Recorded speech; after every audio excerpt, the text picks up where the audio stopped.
right. So, how's everybody doing? Oh, jeez, here we go. Refurbished joy at maximum levels. Indigo Jules says, I watch. The Hobbit says he is on spoiler duty. Yes. All right. So, Prophet's here. He would like to bring the light the true scale of the Imperial Armada. It's just not to set their battle fleet with a handful of chapters. No, it's every ship in an entire sector. Spoiler alert. Big ships go pew pew and small ships go blah. To summon Iron Kiko. Everybody nuke Iron Kiko. No, that's how you summon heavy ordnance. In any case, boop. There we go. All right. So, episode 39. The Death of Defiance. This is your favorite episode for obvious reasons? Okay. Austin, King of Game, has returned. Meep Meep is here. Do I recognize the puppies in the machine? No. Not at all. I don't recognize anything in anything. You just realize the majority of the Republic's manpower is being focused on Axum? Do they not realize what's happening to the dozens of other planets falling to the Imperium? Do I want refurbished spiced? No. Fan arrived, I have. Oh, alright. So, alright, guys. So, here we are. It's episode 39. Alright? We have gone through 38 episodes of absolute carnage. For the glory of the God Emperor. Yes. Do I enjoy the dead towel floating in the void? Yes, and I recognize all of them. Anyhow, happiness noises? Yes. Okay. Welcome to everybody. If it's your first time joining me for a live stream, welcome, welcome. Creamy She, better get some popcorn ready for the space battle. Ooh, space battle. I've been waiting for this, you guys. I have been waiting for this. If this is the space battle, I have been waiting for this. Have you met any other Iron Hands, and how did they react because you look like their dad? It was testy for a while. It was rather strange. A couple of dreadnoughts, they came to me and bothered me for a little while, but that's neither here nor there. Okay, so in other news, there's a reason I was trying to push off Warhammer's live streams on the weekend, and that's not because I don't want to watch it. It is because of what's happening in the past couple of weeks. I have had some health problems the last couple of weeks. In fact, this morning wasn't that great for me. And also, I'm trying to get some stuff done as far as getting an appointment scheduled to replace some tires on my vehicle. Now, that's going to cut into any stream I do on the weekend because that's the only real time I have to do it. So, we're going to hope, we're going to pray, and hopefully I'll be able to get things done Friday. I don't know if I will be able to, though. We will just hope that that is the case. If I schedule something on Friday, no, I was able to get it done. If I don't, just know I'll be back to doing Warhams the week after. In any case, I'm hoping I get better too. Earlier this week, I have told people, like, I'm recovering from an ear infection. Another one. I've had several in the past, few months. I don't know what's going on with it. But I had a nightmarish stomach bug on top of a cold, and I think anybody that was watching my videos, I was covering it up fairly well, but there we go. Do we need to refurbish my health? Yes. I need active engine sear and active Medicaid in your home? This is true. With all that being said, though, A Commissar Story Episode 4 is completely finished. I am very happy with it. And episode 5 is already 95% written, and I'll be sending out voice lines for that soon, so I plan on having a lot of fun doing that. I've also finally decided to do a video on the best Primarch duelist, and I apologize in advance to every Lehman Russ fan in existence, okay? Because I am not that polite to him, alright? I'm just not that polite to him. I'm actually quite pissed. Well, yes, we did add a new voice actor to the ranks, and that would be the Hobbit. In any case, you will hear him, and yes, he is the most cringe character so far in this story. There is a character that is coming that is even more cringe. Okay, let's see. Give him the SCP-500 pill bottle. Okay, I'm planning on debuting that. The next episode of Commissar Story. It is Wednesday, tomorrow, and so Thursday I'm planning on debuting that. The All-Father bless you, because you won't be. Thank you, bud. Okay, so, a lot of stuff happening. I'm continuing to work on Mistakes in the Emperor 7. I said a few days ago that I was going to start pulling back a little bit from the channel as far as, because I was spending most of my time with this. I would get up, I'd go to work, I'd get off, I'd come sit in the front of the computer, and I wouldn't leave for quite some time. I've been working on time management things to basically help me have legitimately something outside of this, because for about a good long time now, it's just been me and this computer and the channel and work, and that's all I had. So I'm doing some stuff. You might not have noticed because basically I've had a good amount of help. I've talked to a good amount of people that offered a lot of helpful suggestions. But all that being said, who all is ready for episode 39? X in the chat if you're ready for 39. Defies, thanks, bud. I really do appreciate that. Commissar, the heresy is being worked on Thursday. It has been a most excellent refurbished from maximum hereticalness. Yes. Sanguinius, the best Primarch, no debate. Yes, this is very true. But you're gonna be surprised because I'm not only going to rank them in terms of tier, I'm going to rank them in terms of a 1 through 18. Okay, and you're gonna be surprised, and some of you are gonna be surprised about how I rank these people. Some of you are not. All right, so let's get into it. Boom.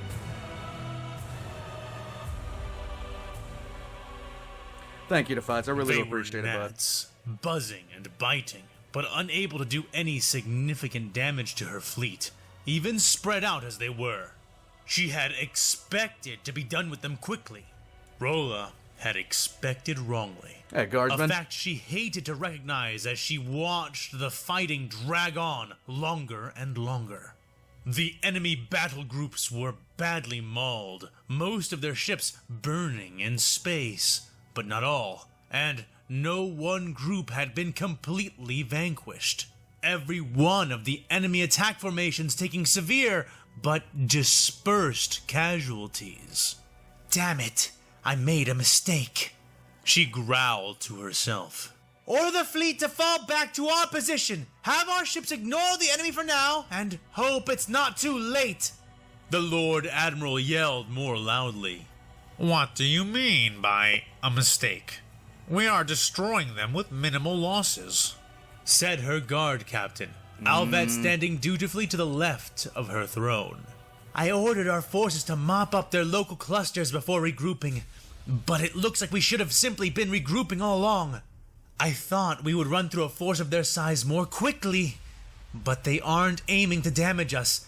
They're stalling. They were always stalling, and I underestimated how successful they would be. The Lord Admiral admitted through a scrunched face, looking as though she were gagging on something sour. The great green hololith before her shone in flickering emerald light, displaying her forces gradually beginning to contract in her direction. Many more slowly than they otherwise would, thanks to the damage done to their engines and maneuvering thrusters. Rolla grit her white synthetic teeth as she saw the Republic punish the late maneuver by destroying several of her weakened escort ships. Though she was at least somewhat relieved to see that the losses to her cruisers of all classes and higher were minimal, almost non-existent even now. Her own Oberon-class battleship was currently circling and dueling with the second massive dreadnought of the Republic Navy. The lettering on this one naming it the Pillar of Order. It earned its name well, much to her frustration, its shields holding strong even after repeated weapons volleys from her own craft. The captain of this ship had learned well the lessons of its broken contemporary, and had sliced in close with his cumbersome vessel, and thus begun to orbit Rolla's ship, carefully dancing with her to keep himself and his crew out of any angle which could involve a direct ramming maneuver.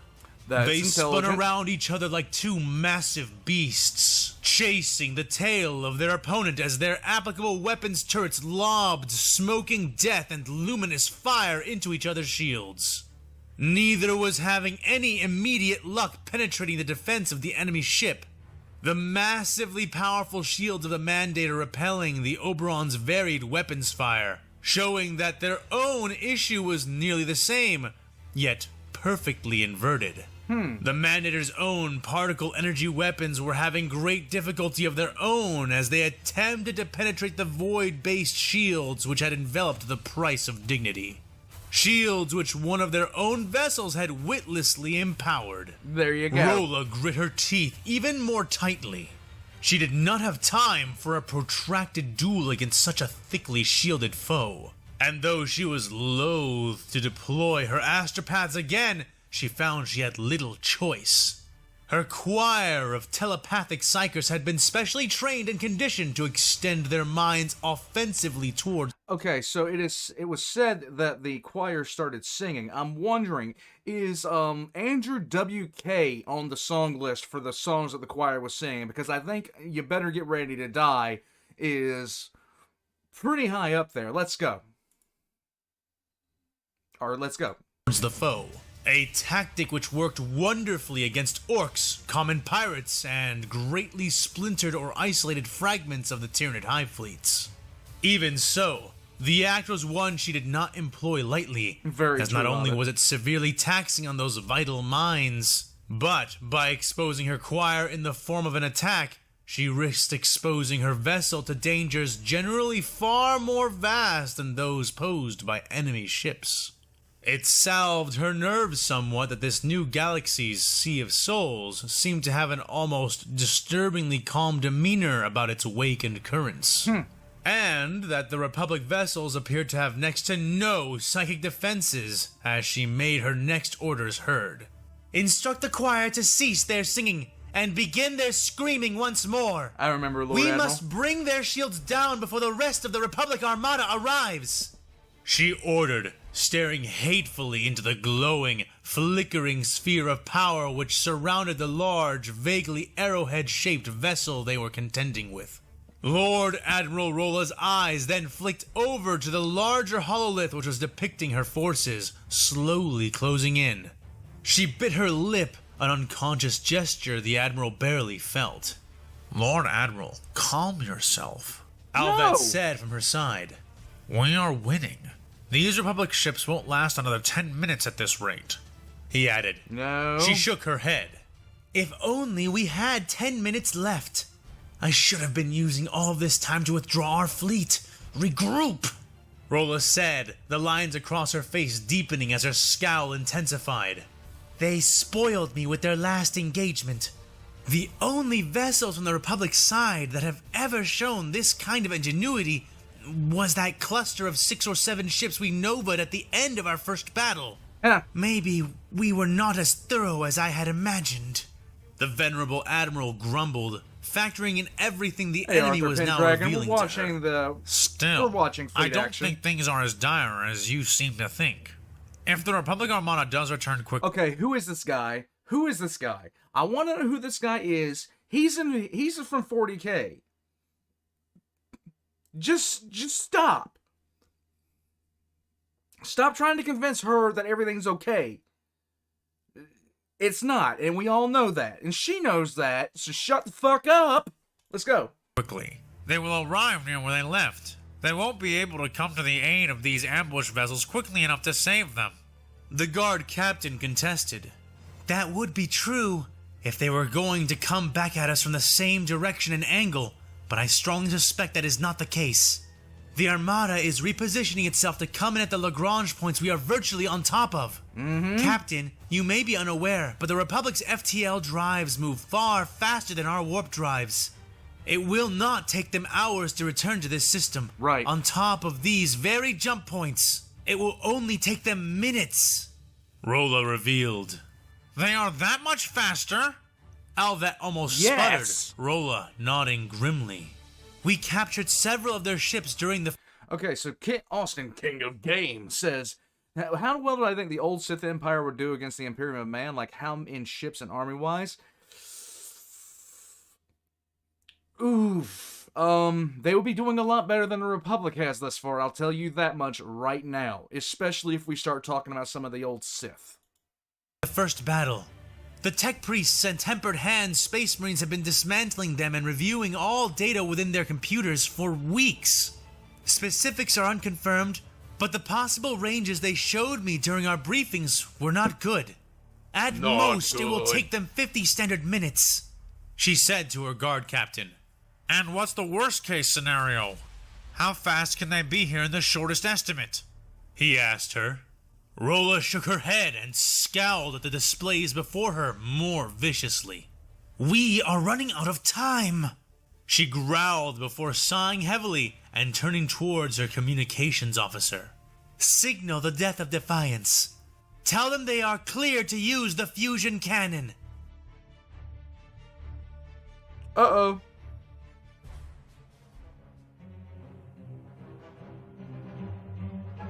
Yes, Sammy, that's the thought. The captain leaned forward while sitting in his command chair, unused to being seated while giving orders, but forgetting his discomfort as a new revelation took its place. The hologram before his eyes played out, revealing what had occurred on the very sister ship of his own vessel, the Pillar of Order. His eyes reflected the images of figures of the bridge crew of the Pride of the Corps, going mad and killing each other, killing themselves. Yes. And then it was gone, crushed. Gilad swallowed hard and looked up as the hologram reformed into the shape of Admiral Spikes. Yes. The helmed clone standing, his hands behind his back. The hologram was flickering and unstable, and a commotion was clearly kicking up around the Admiral as he fought for his life in his much smaller Victory-class Star Destroyer. I am engaging the Imperial flagship even as we speak. How by the many moons are we supposed to defend ourselves from that kind of weapon? Losing the Pride was bad enough. Fleet morale won't hold if we suffer that kind of loss twice in such a short amount of time, the captain said, keeping his composure but stating plainly their dilemma. I agree. Listen very carefully, Captain, and do exactly as I order. Wait. First, have your bridge and security crews move between all personnel present and confiscate any and all weapons or tools which could be... Wait.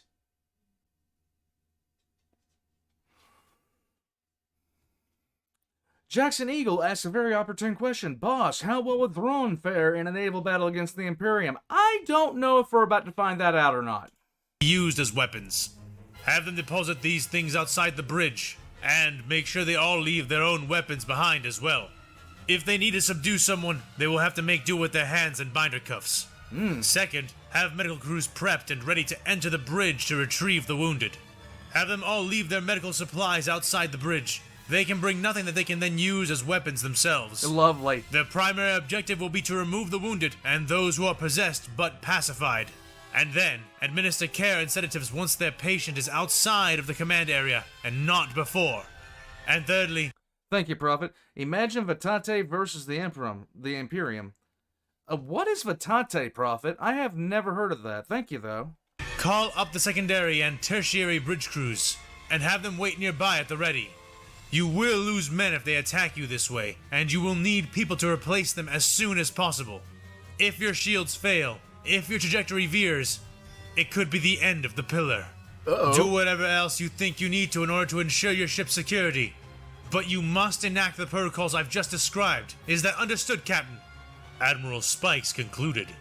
Gilad nodded his head rapidly, already instructing his men to carry out the first step as his fingers tapped away at the keyboard built into his chair, sending notifications and orders to the medical crews and the other bridge officers.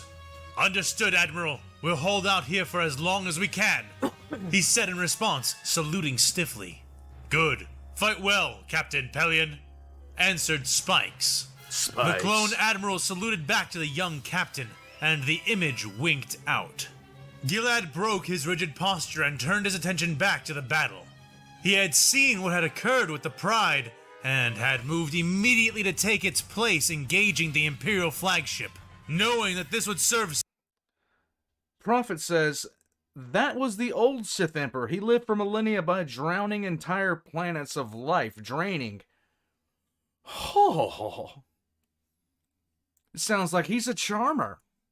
I think he'd do rather well. Several functions, I think he'd do rather not well. the Thank least you, of Prophet. which was salvaging what momentum they could from their own ambush. Directing the ship with a forward tact, Captain Gilad Pellaeon guided the pillar in with a careful eye for ramming trajectories, falling into a stable orbit with the flagship. You want to It ram? gave chase, but despite its own massive engines, could not outpace the Mandator 2, or at Vishit? least not by enough to make a large enough difference in their continuing contest. Hello, Burb. Despite that, however, Pellaeon saw that it was a contest the imps would eventually win.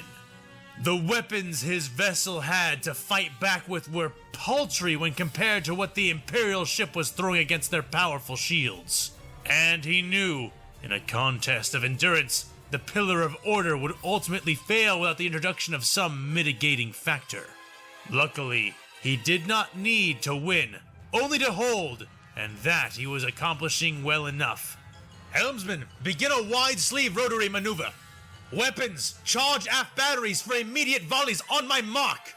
Prep the engineering and medical teams. Hey, Teleton, As soon as we going turn pretty about, good, bud. I want them addressing the damage and the wounded on and near our struck turbo laser batteries. When it comes time to come about once more, I want those weapons and crews ready to resume focused fire. Captain Pellaeon ordered from his command chair. Aye, sir!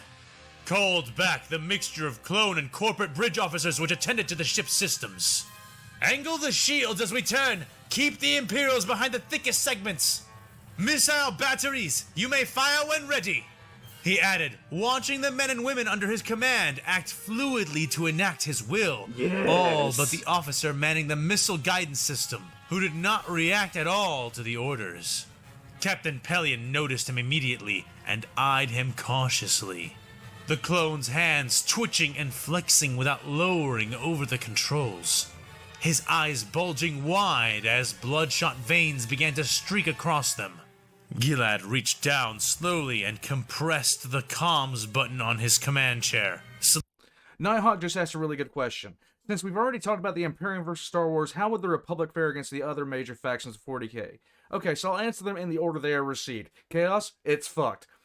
Orcs, completely screwed. Eldar, the Eldar wouldn't care. They just join the Republic and fuck off to the outside. Let's see. What else? Necrons, completely fucked. Tyranids?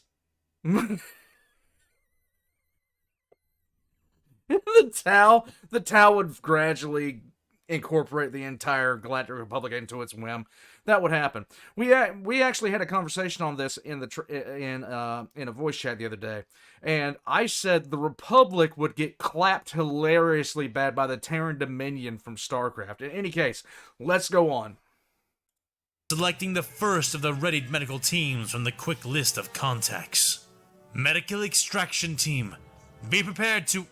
He began to say, still watching the twitching clone, when suddenly someone else released an ear-piercing shriek. It's His time! head spun around towards the shield operator, a human corporate officer named Pencilis, who was reaching up even then, taking great fistfuls of his own blonde hair and tearing patches of it out. Lovely! His brown, bloodshot eyes rolling, his mouth foaming as he screamed. The corporate officer reached for the controls, grabbing as many knobs and levers as he could close his two hands around, before being tackled out of his chair by a pair of security officers. Lovely! They bore the scrambling, howling human to the ground, wrestling him into a pair of binder cuffs, even as he tried to force feed them the portions of his control console he had managed to rip out. Gilad felt a pale chill spike through him as he saw the screen on the shield console flicker, its controls broken and sparking. He jammed his finger. Guys, remember, doing anything like this to a member of any military is considered a war crime. But luckily for us, this is Star Wars vs. 40k, and good times rhymes with war crimes. Let's get into it. Against another of his quick contacts and began to speak. Get the secondary shield operator in here now! Medical crew, one for sedation! He barked, watching as, shortly thereafter, the requested personnel You will stormed learn. onto the bridge, wasting no time in dragging the maddened man away. The newest shield operator arrived to replace Pencilis only a moment later, the young Bothan officer going to work right away. Suddenly, Maybe? Pellaeon remembered the clone from before and looked back. only to see 2 security officers approaching his now still and slumped form. His Gojira126 says, simply put, the old Sith Empire would clap the Imperium for a while due to being a military power, correct? Yes and no. It would really depend on how well the old Sith Empire could keep itself together while fighting the Imperium. Now, granted, they would probably rally together against an external threat, but that would be all, all what's what. But at the same time, the Imperium would still have a massive military advantage because of their technology. Prophet says, you do not recognize the voices in your head. Apparently they do. Apparently they do. Thank you, Gojira. I appreciate it, both of you. Thank you, Prophet. Prophet, don't be too heretical. I'm just saying. Let's go. His eyes open and colored red and white, blood running from his nose and onto his controls. The captain sighed the old heavily. Sith Empire would not crush the Imperium. Get the missile Thanks, navigations officer in here as well, Really? along with another medical crew, he said before turning back to the short, alien officer who now manned the shield console. Well, what is the status of the shields? He asked. The shields are fucked. I feel the warp overtaking them. It is a hilarious pain. Bothan shook his head in obvious dismay, turning to face Pellaeon with wide, watery eyes. The controls are damaged, sir. Really? They cannot affect anything. Screens show the shields are up, but angled. I cannot continue to tilt them without turn if I cannot access the controls. Why do you sound like Scotty from Star Trek? I cannot do it, Captain! He ripped off half the power! The third alien yelled. Pellaeon felt his skin chill all across his body, but did not wait for the feeling to subside before taking action. Damn it! Cease all previous orders! Keep us on our current tilt! Do not let our angle shift out of our current shield facing! The captain ordered, the crew panicking to keep up with his sudden shifting commands. All the while, more of them fell. The primary weapons officer suddenly went rigid before leaping onto the ensign beside him, beginning to beat him with his fists until security personnel arrived to pull him off. One of the guards who was not engaged suddenly gave a demented shout, speaking in the Imperial language, his face contorting into a hideous grin under his helmet before he took off at a full sprint and ran face first into one of the nearby walls, clawing and scratching at it as though he could dig a tunnel through the durasteel. Captain, we can't maintain this tilt and avoid a potential ramming action. We have to choose. One of the helmsmen called. No balls! Pellaeon's brain No balls! frenzied behind his eyes, neurons cracking and snapping as he tried to see a way through. He would be damned if he allowed these Imperial savages to force him into another ultimatum. Do it. Like hell we do. We can buy ourselves some time with a corkscrew maneuver, he declared. What? Corkscrew? In a ship this wide? The helmsman said in disbelief. You heard me right. A wide corkscrew. It will tax the engines and thrust us to their limits. But we have no choice but to try. Helm, prepare to take the following degree changes, the captain shouted, relaying his instructions in staggered fashion as he What did I tell you? No balls. studied their current trajectory. Do it. Brace! He yelled as the crew did as he instructed, the ship suddenly jerking, G-forces increasing rapidly as they executed the difficult maneuver. Slacker, Crusade era Imperium of Man versus Old Sith Empire. Okay, there are very few empires that could stand at the 40k alone, but Crusade era Imperium of Man, with all 18 Primarchs, the Sith Empire would get clapped so fucking hard. Like, the rule of 2 would be the rule of 2 plus a safe word, okay? The engines and Thank you, thrusters Slacker. all across the monolithic, triangular slab of steel burned bright hot. Their counterparts on the Imperial vessel heating up to match Dark them Angels as the match two them. enormous ships began to spiral through space, each trying to outmaneuver the other in a chaotic, dance-like duel of bright blaster flashes and burning lance and macro cannon volleys. It bought them time, but nothing else. Sir, we need to repair this console, The Bothan insisted, and Captain Pellaeon's young face grew stretched and furrowed as he considered what he might do. I cannot just call a maintenance crew in here. Oh, I know Talatone. Those tools could quickly be used to kill us all. I'm just being a The tool bag. captain asserted, speaking as yet another member of the crew fell over dead, blood spurting from his nose. By the fragging moons of Iego, Yes, it's like he trying did. to command a battleship. Yes, he did. X in the chat for Kubit because he did a fucking great job with these. While under artillery fire.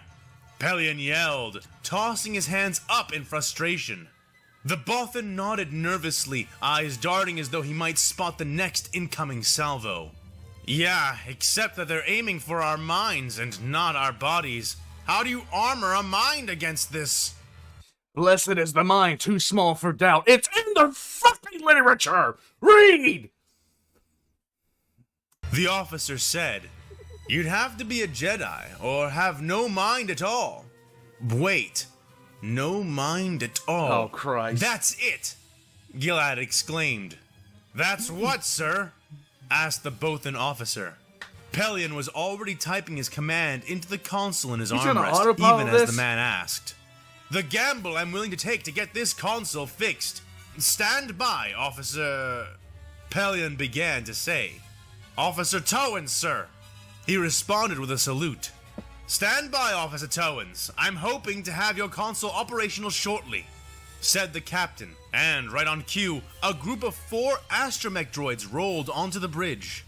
They drove up to the console without delay and unfurled their many tools and implements, beginning to work and watched closely by both Pellaeon and several security officers as they did. But, to Pellaeon's relief, none of them seemed susceptible to the psychic attacks. Unlike the 3 final casualties. Everybody nuke Teleton in the chat because I know where that thought is heading, and it goes nowhere good. Nuke him in the chat, preemptive strike. We need to erase that before it becomes massive heresy, okay? Massive heresy? I'm an idiot. Let's go. Pellaeon was forced to report in for extraction and replacement. None more so than the final one. The other 2 he had reported after they were spotted by his security teams, one dying at his controls, the other going mad, his hands scrambling over his belt, tearing at his empty weapon's holster before being wrestled down. The final one, however, Pellaeon noticed before anyone else did. He felt a pressure, almost like the one which came with a drug-induced high, building behind his eyes. Uh-oh. At first he barely noticed it, but it swiftly grew more pronounced. He felt the muscles in his neck beginning to stiffen, and looked down at his right hand, and saw a subtle twitching beginning to tremble the ends of his fingers. Uh-oh. He grit his teeth and looked up. Just as the astromech droids finished installing the new console inputs, Officer Towens quickly manning his station. Shield controls re-established. I can now continue to angle the shields with our movement, he declared triumphantly. Good. You are all doing very well. Good. Hold the line until the rest of the Navy arrives.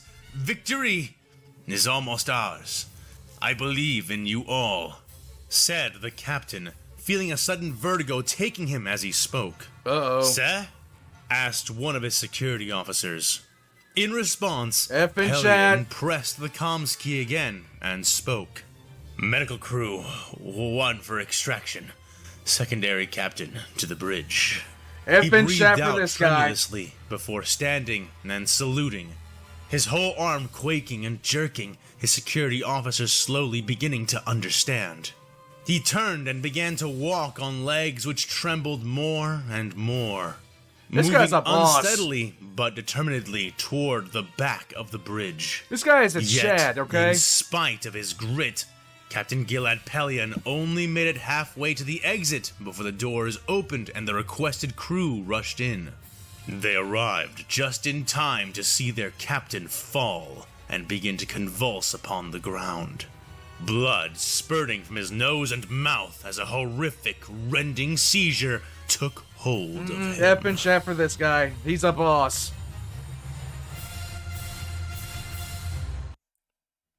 It's time for Captain Terranol Screed. Old man, do you think the infighting in certain factions, the Imperium and especially other powerhouses, would help the Republic fight back? Yeah, Nighthawk, I really, really do. I really, really do. Alex is asking, he wonders if the Legion of the Damned or Celestine will appear on Axum. If Celestine appears on Axum, it's fucking over, yo. Alright, here we go. Captain Screed chafed at the orders being delivered to him, but saluted and nodded his head regardless. How on earth had they allowed a clone, any clone, to achieve the rank of Admiral? He quickly did as he was instructed to, ordering the proper teams into place, and only reluctantly releasing his own sidearm to the guard who was collecting them. His combat group, headed by his own massive Mandator II, the Bulwark of Duro, had taken the most losses so far, but had also dealt the most damage in return. Screed did not waste himself drawing the attention of the larger enemy ships, at least not through direct engagement. The Mandators were glorious, but they were only a shell of what they could truly be once entirely released from the hideous constraints of the Ruusan reformations. I'm just gonna guess by the artwork because I'm not familiar with who this guy is, but just based off the artwork, I'm guessing this guy is a 9.5 out of 10 on the prick scale. You guys let me know if I'm right or wrong about this. Let's go. Viewing the weapons and tactics of their new enemies, he had no doubt that the Senate would soon lose their taste for tradition and quickly begin to lessen the constraints, or at least ignore any violations their fighting forces perpetrated so long as victory was achieved. Hobbit says the infighting would be more of an issue if the Skywatch weren't Blue Boy boycott successors. They got those organizational skills from Daddy Gorilla Man. Yes, that is very true, Hobbit. I already am irritated at the Skywatch just because they're pricks. They're pricks. Prophet of the 8th Legion says, Screed is perturable if he got respect. Oh my god. Oh no. Am I gonna like this guy? Am I gonna like this guy? Sweet! That's awesome! Thanks, Hobbit. Thanks, Prophet. Let's go! But all of that was for the future, and Screed needed to keep his mind directly in the present. That guy's got the mouth of a smallmouth bass. In which he was fully aware of the fact that he could not harm the largest of the enemy cruisers and battleships conventionally. And so, the captain did not even try to, instead instructing the ships of his battle group to harry the largest and most dangerous Imperial cruisers, while he used the massive firepower mounted onto his own battleship to chase down and destroy the smaller escort vessels of the Imperium. Is someone thinking? Succeeding in quickly eliminating several, even while under fire. The near planetary level of their incredibly powerful shield systems made use of all of the energy that should have gone into proportionally sized weapons. But Screed scorned them less and less as he continued to benefit from their aegis. However, Screed also knew that the more successful he was with his big fish, small fish tactic, the more likely he was to draw unwanted attention. That attention revealed itself in the form of a massive and undeniably odd battleship which came upon them from on high as they chased down a small cluster of burning escort ships. Captain, an Imperial battleship is approaching. I hate to hear that, it's St. just Oliver. as large as we Hope are, you sir. feel better, bud. Even larger vertically. Called one of the censors officers from his station, a corporate uniform denoting him as a part of the Kuat Corporation. Ignore it! Comms! Call up some squadrons and have a dozen victory classes drop in on it and distract it. Keep pursuing those ships! Screed ordered, eyeing the sensor reports which were projected to him and keeping an eye on the enormous vessel as it came closer. All across the battle around them, both above and below, Republic ships began to disengage from their desperate struggles, leaving their comrades to pick up their slack. The bladed arrowheads of the several Victory-class Star Destroyers which had been called upon smoothly curved away in wide arches. Red and silver hulls slicing through space as they angled their points towards their new target. They opened fire on the enormous Imperial cruiser, focusing on its maneuvering thrusters and engines, and in doing so, discovered even more oddities about the ship. Oh no. Sir, the attacking victories are reporting that the vessel is not shielded. I repeat, the enemy ship has no shields at all. Every shot is impacting upon the hull, reported the comms operator. What? Then that means that battleship is vulnerable. Disengage. No, it's not. Disengage. We're going after a bigger target. No, it's Pull us not. about. Screed ordered, unable to help but stand as a fire lit itself in his gut, his artificial eye adjusting its lens as he moved so suddenly. The vast, humpbacked vessel began its own turn, sweeping wide to face the oncoming foe, who approached steadily, itself ignoring the other ships which surrounded and fired upon it. It did not slow, veer, or even seem to bleed as it returned fire at the vessels, pestering it with its own broadside guns. Oh, Hurry! no. Full engine thrust towards the battleship. I want to get into effective weapons range before those victory classes tear it up too much. It's not gonna... Screed ordered. Prepare your anus! Ricky, what class of ship is this? Okay. Oh my god. If I'm right about this, I'm gonna wait. If I'm right about this, this is a very old class of ship that was considered old. It's not Nova Cannon time, Tarleton. It's something actually worse than that. Screed is about to fuck up. Let's go. As the distant burning shape of the approaching battleship swung into distant view of his thick It's forward not a port battleship. windows. At its fore It's not was a battleship. an absolutely massive weapon of some kind. A cannon which seemed to stretch across the length of the entire keel of the 8-kilometer-long vessel. The armament was so large that Screed did not immediately recognize it for what it was.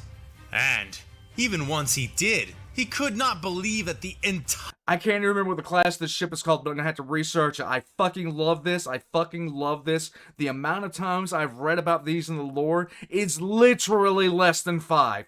This thing is older than it is fucking old as shit. This thing predates the Age of Strife. Oh my god. The entire length of the thing was actually used as some kind of effective weapon. Even more noticeably, at least to Screed, was the utter lack of damage it was suffering, despite the now prolonged exposure to the assault which surrounded it. The vessel was passively defending itself by firing at whatever ship came into sight of their guns as they flew, but it otherwise made no attempt to address the attackers. And why should it? Despite evidently lacking shields, the ship was taking the rain of fire which surrounded it without any noticeable hindrance. Yes, Bradley. Whereas before, Screed had been Where the fuck were they keeping this son of a bitch? worried that they would be unable to reach the Imperial vessel in time to claim the kill. Now, he was starting to worry whether or not he even had the firepower to take it on alone. Sensors operator, get me a deep scan of that approaching enemy vessel. Coordinate your efforts with the Victory-class Star Destroyers which are surrounding it. I want deep scans, both energetic and material. I want to know whether they actually have no shields, or if they simply have no shields we can easily detect. The captain ordered as he sat back into his command chair and stroked his naked chin, glaring with his human and machine eye at the oncoming warship. Minutes later, the results were in, and his human eye bulged in response. Captain, you're not going to believe these readings, but... The corporate officer muttered as he looked down into his console displays. Spit it out! I don't have time to disbelieve. Tell me what we are flying into now! Death. Screed barked, the officer Fucking nodding death. immediately and proceeding This with his is not a report. Grand Cruiser JRC4. Yes, sir. Deep material scans are implying that there must be some mistake. The scans are implying that 86% of that vessel is composed of forged Beskar metal, he said. It's a fucking Ironclad. And those things have one fucking thing. It's a shit ton of armor. Not only Captain Screed himself, but the whole bridge were stunned at the revelation. Screed turned his eye back on the Imperial ship, watching as the vessels around it fired into it. Their massive particle bolts bouncing off the iron skin of the Imperial dreadnought as surely as regular blaster bolts would bounce off the plates of a Mandalorian super commando. Mandalorian iron? You are saying that ship is a giant slab of Mandalorian iron? The captain bellowed. That's not all, sir. It can always get worse. Hobbit says confirmed. Adamantium is the same as Beskar. Hobbit, that's actually true. Beskar is an alloy, and that could be the truth. The officer continued. Energy scans have confirmed that the ship is unshielded, but they have revealed something else. The ship has some kind of enormous centralized power source. Yes, and it does. The readings coming off of it are intensifying. It's charging something. The corporate man reported. I'm fine. I can't. Show me! Ordered Captain Screed, and shortly after he spoke, a corresponding hologram was projected before his chair. There, he could see the length of the ship cast in blue light, its internals lit up with greens, oranges, and reds. Does anyone The colors denote... Just a real question right now. Is anybody else hearing, like, System of a Down? Because I swear I'm hearing System of a Down right now. Noting the locations where the power was gathering, and by how much. Most of the ship's power was gathering at the back end of its form, near the engines. Or at least, so it seemed, if one ignored the massive underslung weapon it bore. Screed felt his teeth beginning to gnash as he realized that the power was gathering at the base of the gargantuan cannon. It's our dark mirror, completely inverted. Screed muttered, face sour. Sir? Asked his first officer, who stood to his right, having just barely heard the words, but Captain Screed did not elaborate. In his mind, wait for it, guys. It's coming. Obvious. Here he was in a ship where most of its power had been dedicated to defense, to its advanced shielding systems. There was his enemy, in a ship where the majority of its power was not dedicated towards shields, but instead into its main weapon. He wished he could say that made them equal, but some of his power did need to go into his weapon systems, whereas none of their power was going into their Beskar armor. What would happen when the two collided? Should we veer off, sir? His first officer asked. Okay, so just let me put this thing to bed real quick, okay? These kinds of vessels were built before the advent of void shields. There are fewer of these left than there are Gloriana class battle cruisers, okay? The Grand Cruiser Gloriana class. There are fewer of these left than that. Now, these were built to take an unholy pounding because all they had was armor. These were very, very early Dark Age of technology tech. Could it take a direct hit from the Death Star? Yes. Yes, it could take a direct hit from the Death Star. I'm saying that unequivocally. But could it hurt the Death Star? They would punch at each other, but I don't think either one could break the other one because the one is all offense, the second one is all defense. And it has all defense with a ship-killing weapon, and you're gonna see. Here we go. Speaking again. With a ship this broad? Screed snapped. Yes, These ships fought the Men of Iron. No, we cannot avoid coming into their combat range now, and trying to turn off will only make us a larger, easier target. We need to keep our profile slim and angle ourselves off their central approach. If we can take that shot on the wing or avoid it altogether, then we should. Cease all fire! Draw all power to the shields! Once we are behind that thing, then we can resume the offensive. The captain ordered, his crew following after his direction obediently. Both ships rumbled through the void of space, engines quaking the vacuum as they approached each other at maximum reckless speed, gathering velocity all the while. Ram, do it, Light pussy! began to shine from the mouth of the encroaching Imperial weapon, and alarms began to sound across the internal space of the Victory-class vessels which surrounded it. Radiation flooded the void between the warship and its pursuers, making their shields glow blue and green against the invisible waves of energetic particles. The two dreadnoughts were now easily within range of each other, but neither fired, at least not yet.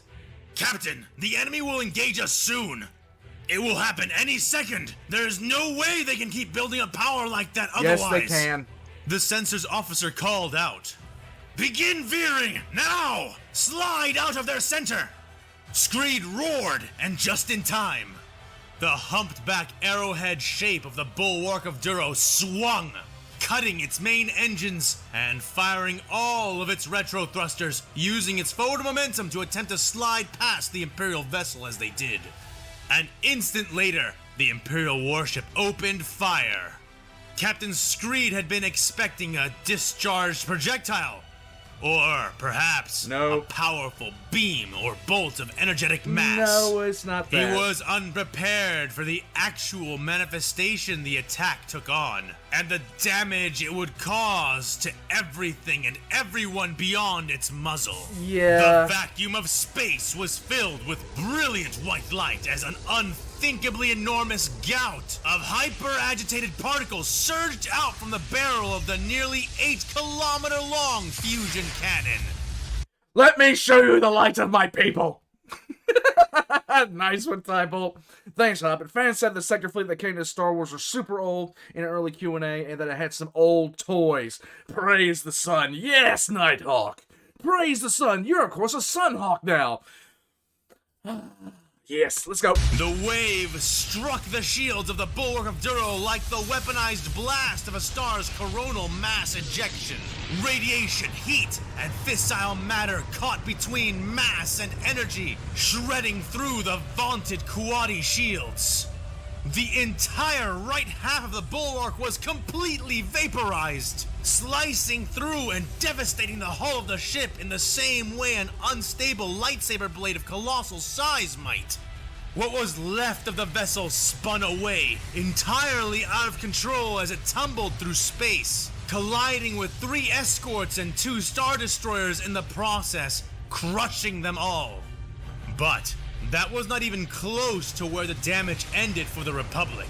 The enormous fusion discharge widened like a funnel as it spread out, dissipating and glowing weaker as it did, yet still managing to reach and destroy a vast slice of Screed's battle formations. A few Imperial ships also perishing in the blast. 2 large asteroids which had been lingering in the stable gravity of the Lagrange points, each in excess of 20 kilometers, were struck and blown into radioactive fragments, spreading across to strike even more vessels, Republic and Imperial both. Screed lost consciousness during the attack, but awoke seconds later, groaning as he found himself sprawled out across the floor of his command bridge. Vision blurry in both eyes, ears ringing, he gradually began to push himself up amidst the bleeding screams of multiple alarms. I'm firing my laser! Sparks raining down and around him from broken lights and burst conduits and cables. He crawled back to his command chair, feeling his entire body aching and stinging as though he had woken with an intense sunburn coating the entirety of his skin. His mechanical eye, flickering and fuzzing with static, still managed to inform him of what was happening to his body, a warning blinking into his vision. Lethal radiation spike detected was what it read as, and Screed knew from the various sensations slowly assaulting him that it must be true. His muscles twitched, and the metal in his face ached horrifically, as though his implants were about to burn their way out of him. But Prophet says Screed lives. Well, there's another thing that Screed is going to have to deal with. Screed just had every, like, okay. Every member of the Republic fleet at this point, every member, like, this is legitimately the Imperium showing up and asking everyone in the Republic fleet, hey guys, how's your health plan? Because apparently it's great. They just fired, this is a concentrated gamma ray burst, okay? He choked They're all back dead. the pain, pulling himself into the chair and opening a panel on its left side. Uncoordinated fingers fumbled and struggled briefly before succeeding in pulling out a Shane, they're gonna have a cylindrical party. medical kit from the compartment. The captain opening it and searching through its contents until he located the anti-radiation pills. He tore the entire package open and spilled the pills into a heap on his wide, swollen palm before stuffing them all into his mouth. Panting, gagging on the medicine, he wiped his mouth with his sleeve, ignoring the blood smeared there and looking at the flickering, waving controls of his chair. He reached down and pressed upon the key which denoted the ship-wide comm. This is Captain Terranald's Screed. All hands, abandon ship. He gasped through his dry throat, slumping into his chair afterwards. The speakers mounted across the breadth of the enormous warship echoed his faltering words to the surviving crew, though the speakers notably delayed for a moment. Get this man out of here, he's delusional. You didn't see an Ironclad. You didn't!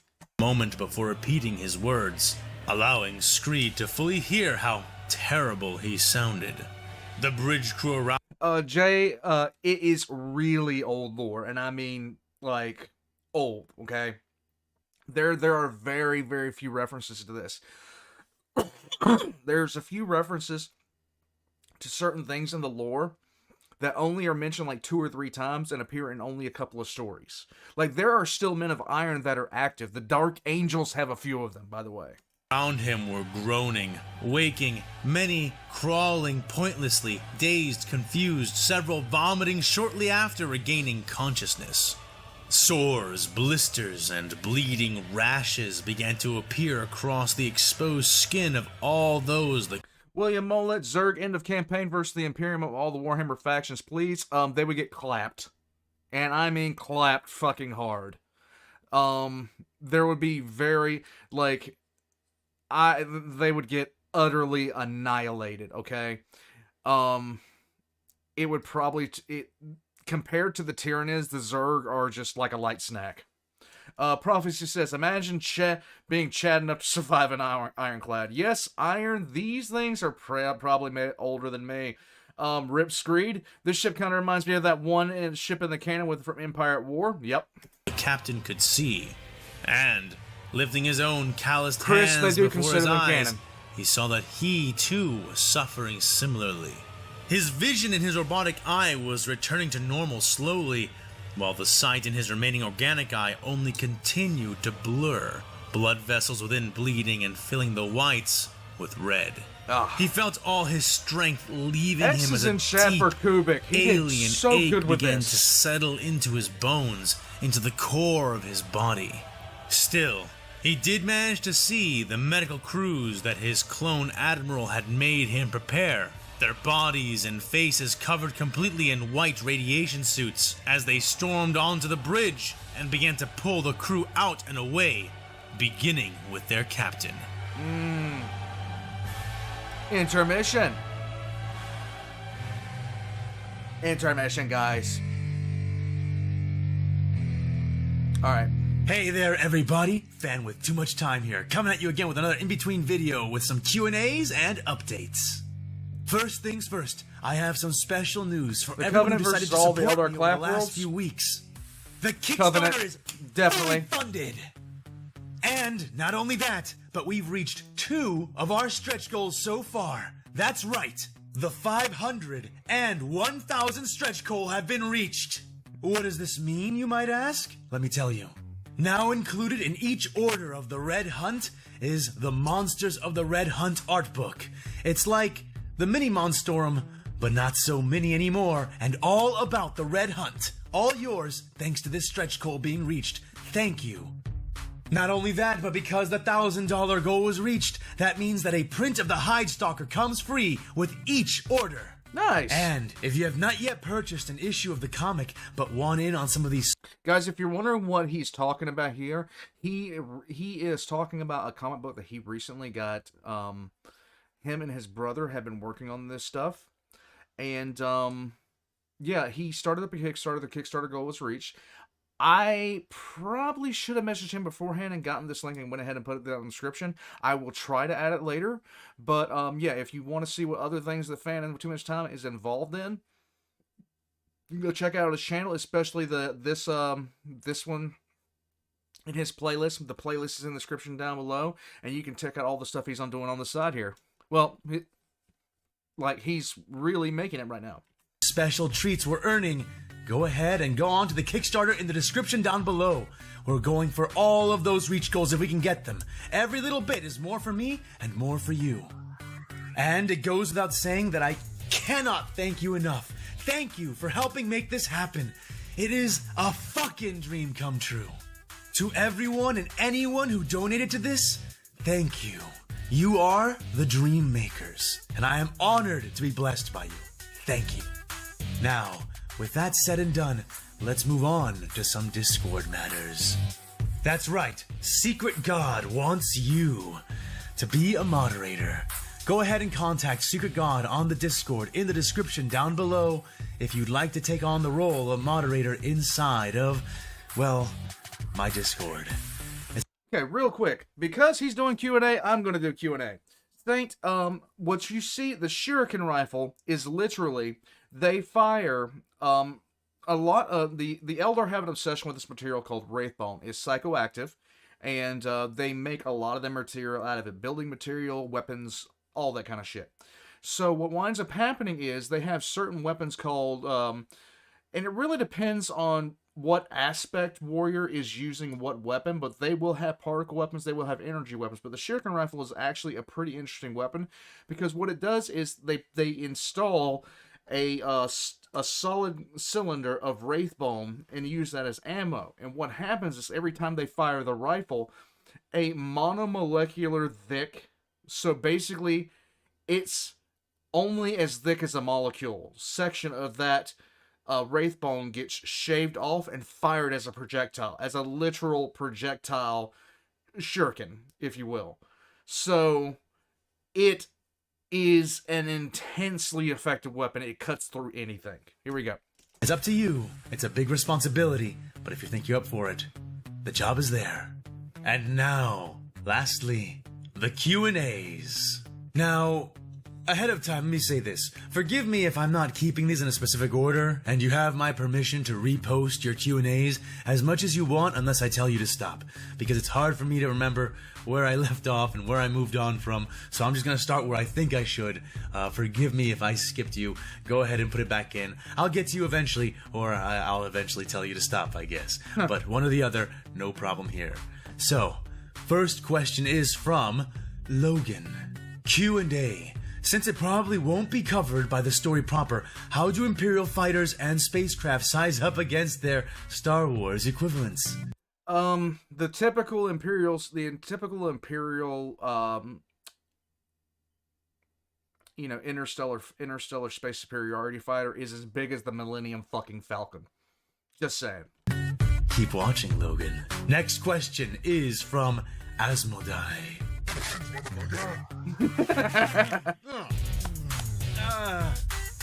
Q&A. How many systems and or worlds does the Imperium control since they arrived? Did they establish a solid foothold? This is something I would like to know. And did the Forge world start building and preparing for future wars? The Forerunner Galaxy would clap 40K but more on like that nobody's later business. in the series. But you're on the right track for sure. And trust me, Orion's not sitting around without laying roots down. He needs that logistics system like any good Ultramarine does. Next question is from NFKR. Q&A. Will we begin to see more clones fall to chaos? And perhaps the other chaos gods later on? Those are spoilers. You have to keep watching to find out. JL, Q&A. Oh, there's quite a few of them on here. Let me see. I'm gonna do them rapid fire. Will we get to see more Samael? Yes. Will we get to see Padawan Gaffin again? Well, maybe. Or maybe you'll just see what's left of him. What are your intentions regarding showing the good side of the Imperium of Man? There's a good side? I'm not quite sure what you mean by what my intentions are. Showing the good side of the Imperium of Man. The good side of the Imperium of Man, insofar as it's been preserved in the lore, is basically just that they enable mankind to survive. A concept that is being more and more eroded away as factions like the Tau and the Leagues of Votan prove they can exist harmoniously with a lot of really advanced life-saving technology, which is a real, I hope they address that in the lore. Otherwise, it's becoming to be the case that the Imperium of Man really is just the flat-out bad guys, given that they are so unnecessarily cruel at every turn. That wouldn't be good, but insofar as the good side of the Imperium of Man, there are good people in the Empire that have to exist in these situations, but the Imperium of Man is largely a structure composed of, what people think are needed to survive, and things like human rights and things are not really considered or thought on because we simply aren't in a place where people can have them preserved above the general safety of everybody in the galaxy. Or rather in the Imperium. At least this was the way that it used to be more predominantly portrayed. Okay. Now it's not so much. It's drifting away, and we'll see how that turns out. Now then, forgive me, GL, but I'm gonna have to stop right there because you have quite a few, and I need to move along to other people with questions. So, moving along. Road 97, Q&A. Will the Republic resort to using more kinetic-based weapons to break void shields of the Imperium warships and vehicles? No. Spoilers, but you'll see what technologies and different weapon systems they adopt as they intensify their war effort. Hatter the Proud Heretic asks, Q&A, when will we see romance arc between Skywatch Chapter Master and Lord Admiral? You are a heretic, aren't you? And this will be the last one I answer for today. From Fabius Bill, Q&A. What exactly have the Space Marines been up to? Are there none stationed around Axum or near it? Oh, the no. lack of any Astartes involvement beyond a sole librarian left to guard a single ship leads me to believe that the Republic may be in for a rude awakening once there is a whole scattered fleet of Space Marine forces, exterminating planets in the heart of their space. Well, spoilers. But stay tuned. You will see where the Space Marines are. They will make themselves known in due time. Yay. Alright then, with that all said and done, I think it's time we get back to the video. I hope you got a snack, got some water, because here is the rest of the episode. Enjoy. Let's go.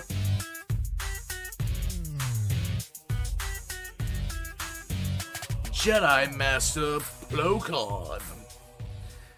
Okay, I hate the way that Plo-Kon died in episode 3. I really, really, really, really, really, really, really hated it. And Niju, both me and you, 1313 and Amelia, he deserves to be happy.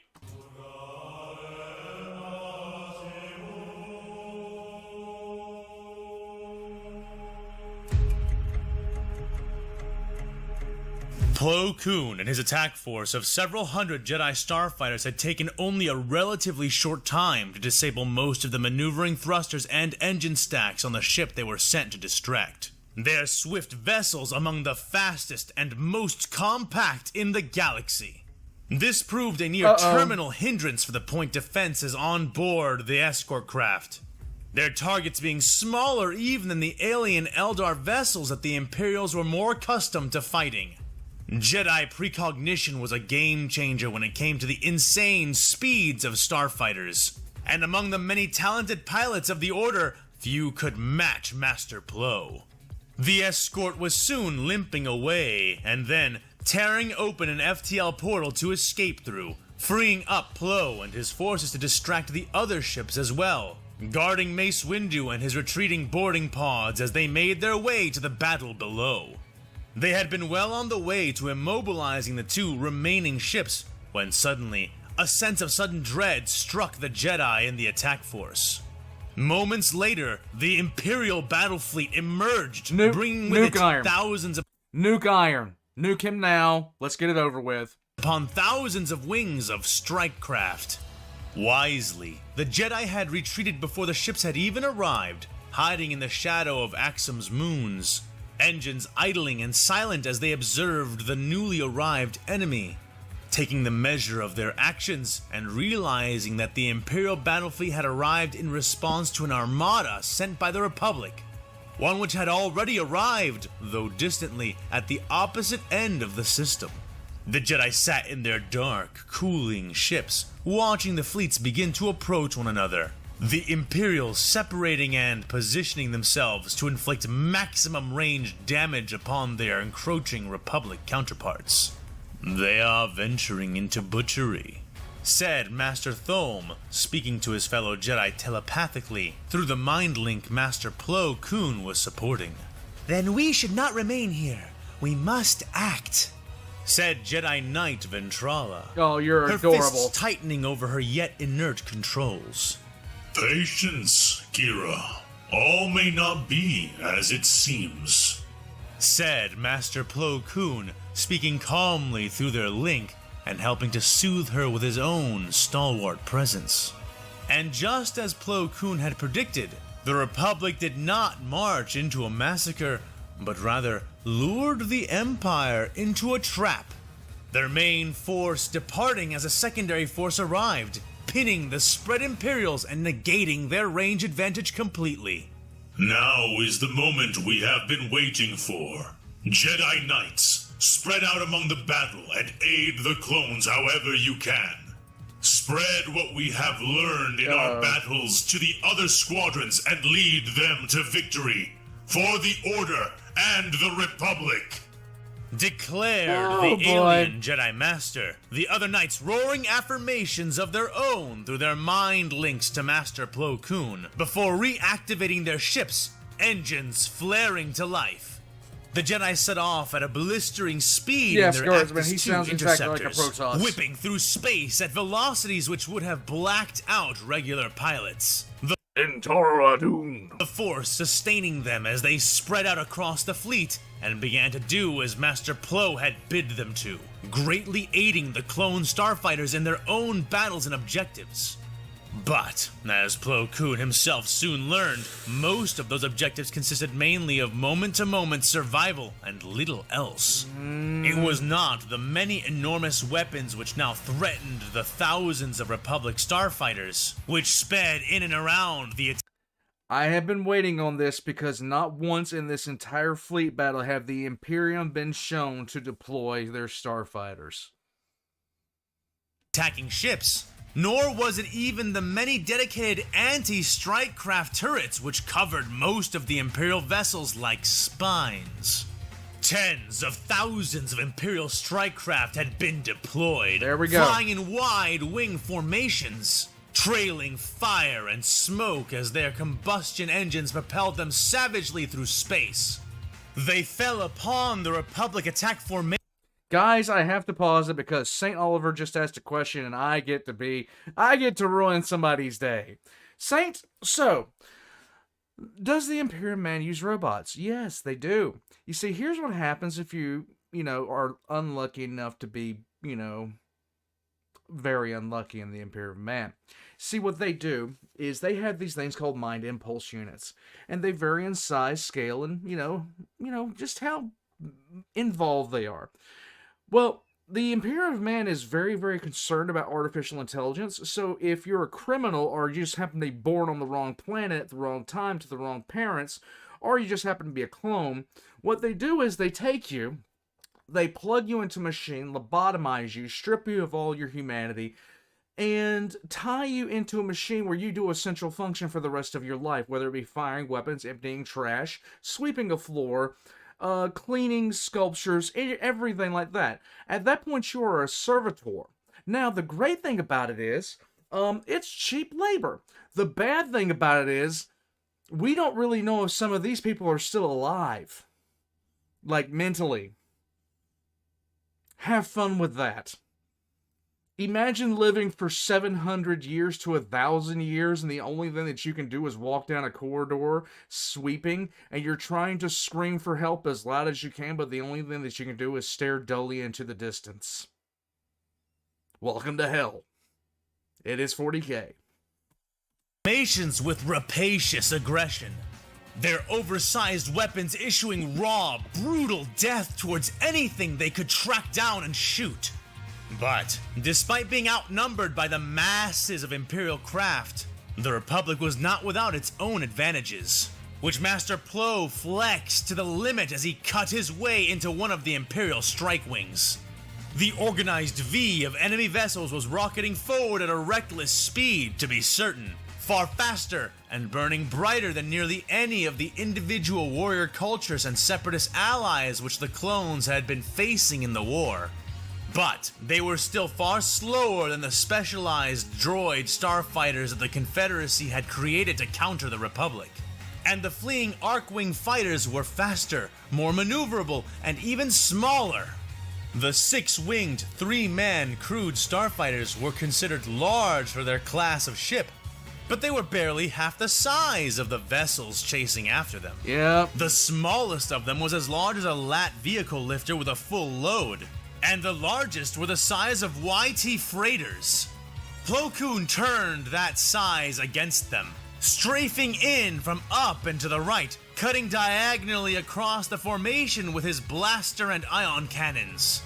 To the credit of the Imperial pilots, they reacted quickly, splitting and banking away like birds shaken from a branch. Each one of the 100 or so craft which remained in the wing turning their focus on the Jedi.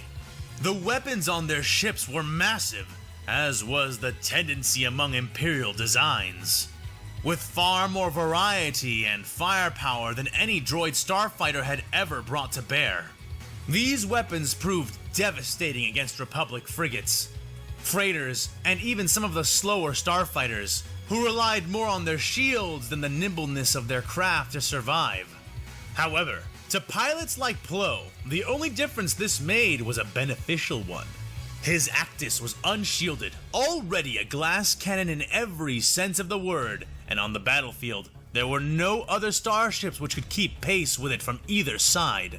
Against the impossible maneuverability, blistering speed, heavy firepower, and precognitive skill of Plo Koon, the Imperial pilots stood no chance. Okay. The common voidsmen among them could not hope to keep pace with Plo, taxing their engines and spending their payloads in vain attempts to catch the flickering, tiny shape of his starfighter.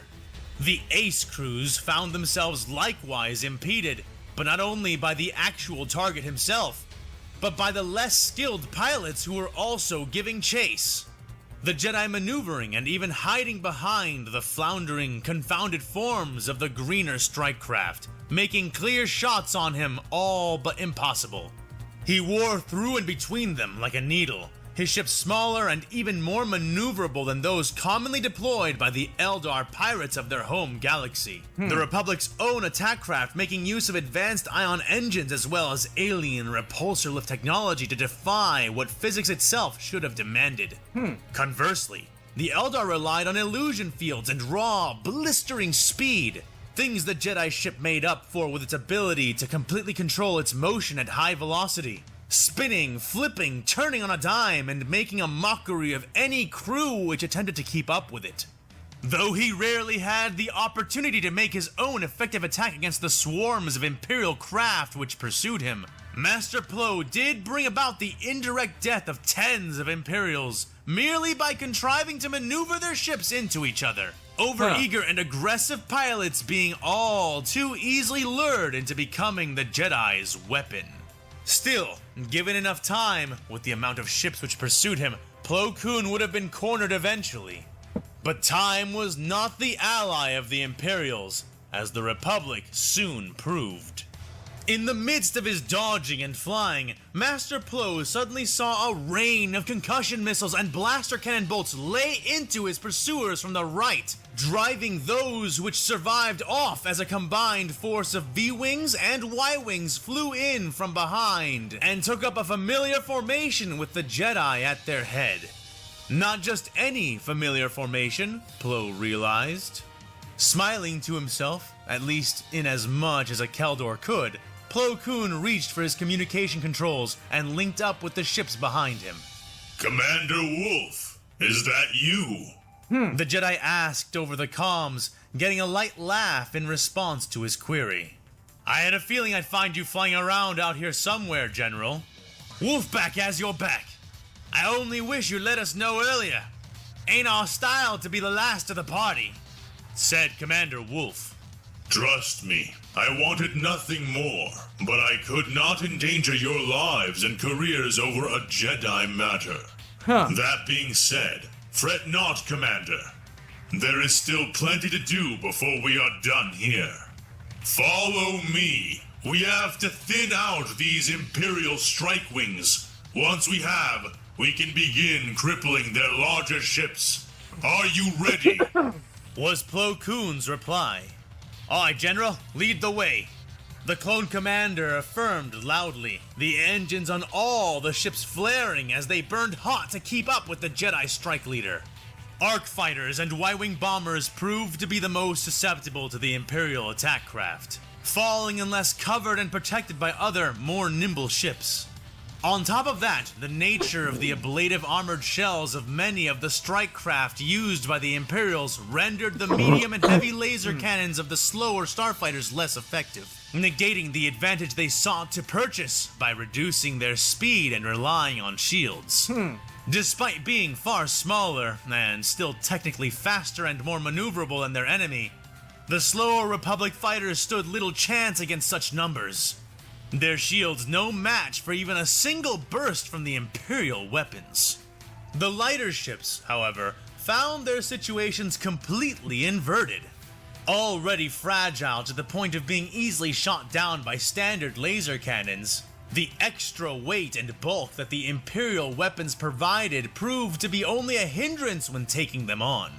Additionally, the rapid-firing pace of the quick-cycling dual laser cannons used by the V-Wings, and the consistent accuracy and rate of fire provided by the tame and back KX-5 laser cannons which were mounted onto the Z-95s revealed themselves to be highly effective at shedding and shredding through the Imperial armor systems.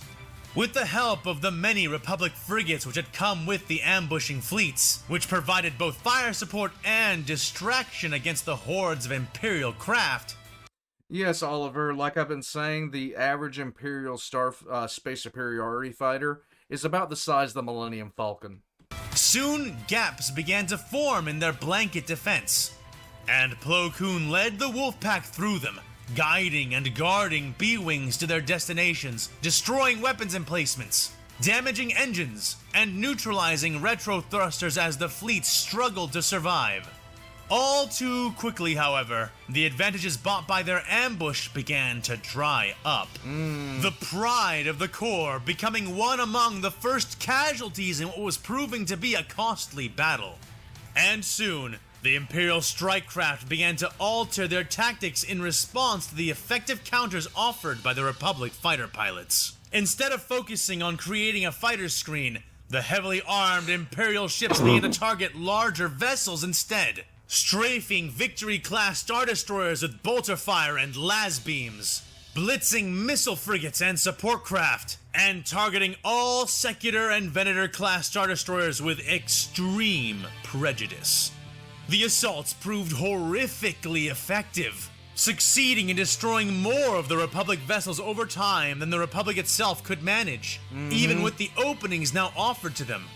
Despite now being free to strike at the Imperial capital ships all they wanted, doing so left their own completely exposed. And, just like that, the ambushing force was pushed into the defensive. Ronnie, the Wolves have their own everything, and it's gonna be some variation of Wolf, buddy. X-Wings will be awesome against Imperial fighters. Yes, there are true. Are there any 40k starfighter stories? There are a few, Ricky, but very, very few and far between. The tactic had been a gambit, but proved itself worth every risk in the end, forcing the Republic starfighters into a frenzied defense of their larger support ships and carriers.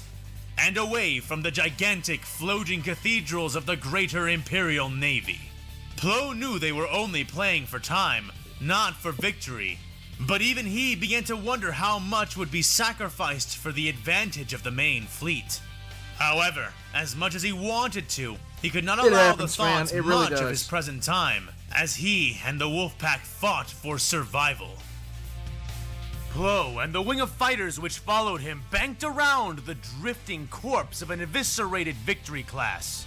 The void beyond lit with fire, fighting and the dead hulks of drifting, burning war machines. He and his men paid the scene no mind, diving straight down and intercepting a wide wing of Imperial gunships which were spitting death across the broad side of a vast sector. The shields of the ship below flickered and flared, blocking most shots, but allowing some to get through before Plo Koon and his clones fired their own weapons. Plo the Suicidal, rending yes. the enemy formation apart and then scattering to chase down the survivors. Burning, broken Fury interceptors tumbled down, smashing in blue splashes of energy against the shields below them, rolling and tearing themselves and their crews apart. Plo pulled his ship up, hunting down the fiery tails of 3 Imperial Starhawk bombers which were rushing, not to retreat, but to deploy their payloads. He groaned in frustration, firing as all 4 ships wove and ducked around the active battle all about them and the other vessels which were caught in their path. He clipped the wing of one, watching it bank away, losing control and subsequently his interest. Samurai, I'm not surprised that he'd do that to the Star Wars fighters, because there is a list of things that we know things about, and there's a list of things that we don't know much about at all. And one of the things that we don't know that much about is Imperial starfighters. The lore on them is very, very limited at best. We don't have much idea of top speed. We have an idea of general armament and size and things like that, but we don't have that many examples of Imperial starfighters in action. It's not even in the lore. I think in the entirety of the Horus Heresy series, individual starfighters and their crews have been mentioned a grand total of 1 time. A grand total of 1 time. And that was a Fury interceptor that was intercepting the Furious Abyss. The sheer fact of the matter is that we have very limited lore about them. We just know the size and the armament of it. Now compare that to what we know about Star Wars fighters. We know a shit ton. They are front and center in every single movie. They are the primary method of engagement in so many different ways. And in fact, the guy of the entire story flies around a starfighter. So of course we're going to know a lot more about Star Wars fighters. And when you compare something that you know a very limited amount about to something you know a lot about, including all of its capabilities, top speed, armament, everything like that, you've got to nerf the thing that you know a lot about to put it in line with what you know about the other thing. Because we just don't know. There we go. A second bomber was destroyed a moment later, but not by him. It was rammed unexpectedly from below by a flight group of 2,000 Star Fury attack ships and the 900 V-Wings which pursued them. One time, the Jedi Senator Master ran a fighter jerked, into a ship. veering Yep. and swerving to save his life. Thanks, Prophet. Starfighter rolling like a drill as he barely managed to brave the storm of lethal Appreciate it, steel Prophet. and laser fire, losing one of his right wing radiator panels in the process. Ouch. Miraculously, he saw that the 3rd bomber had also survived, smoking and sputtering at an odd angle, and he realized in growing exasperation towards its intended target, still persisting in the attack. If they had only turned away, Plo Koon would have let them go. But they left him no choice but to continue the pursuit, veering his damaged starship in its direction and burning full blast after it. His fragile Actis starfighter Effing Shepard Plo, he's about to get got. I sense a disturbance in the Force. He's about to get got. rattled and screeched around him as he homed in on the Starhawk, itself now coming into range of its target, a listing, retreating Secular-class Star Destroyer. The Jedi Master jammed his large alien fingers into the triggers of his controls. Opening fire with the oversized laser cannons and secondary ion cannons it bore as its forward armaments. The shots hit clean and true, blasting through and into the cabin of the large bomber, which began to spin and sputter out of control. Plo sighed and leaned forward, thinking that to be the end of it. Nope. But he was proven wrong. The failing, burning Starhawk seemed to impossibly regain control of itself, flying its entire bulk, body and payload, into the side of the Secutor, detonating in an expanding, molten explosion of superheated plasma.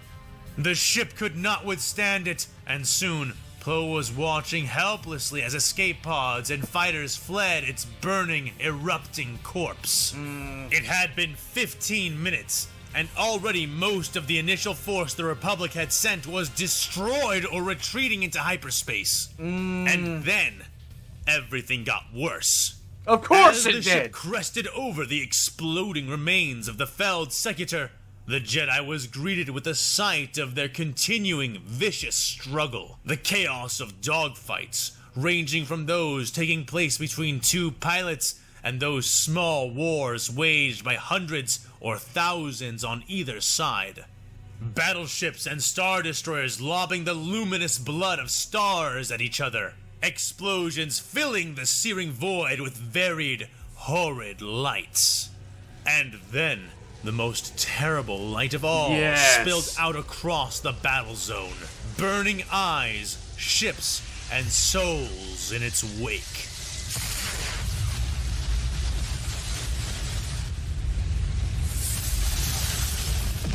The Imperium fired its laser.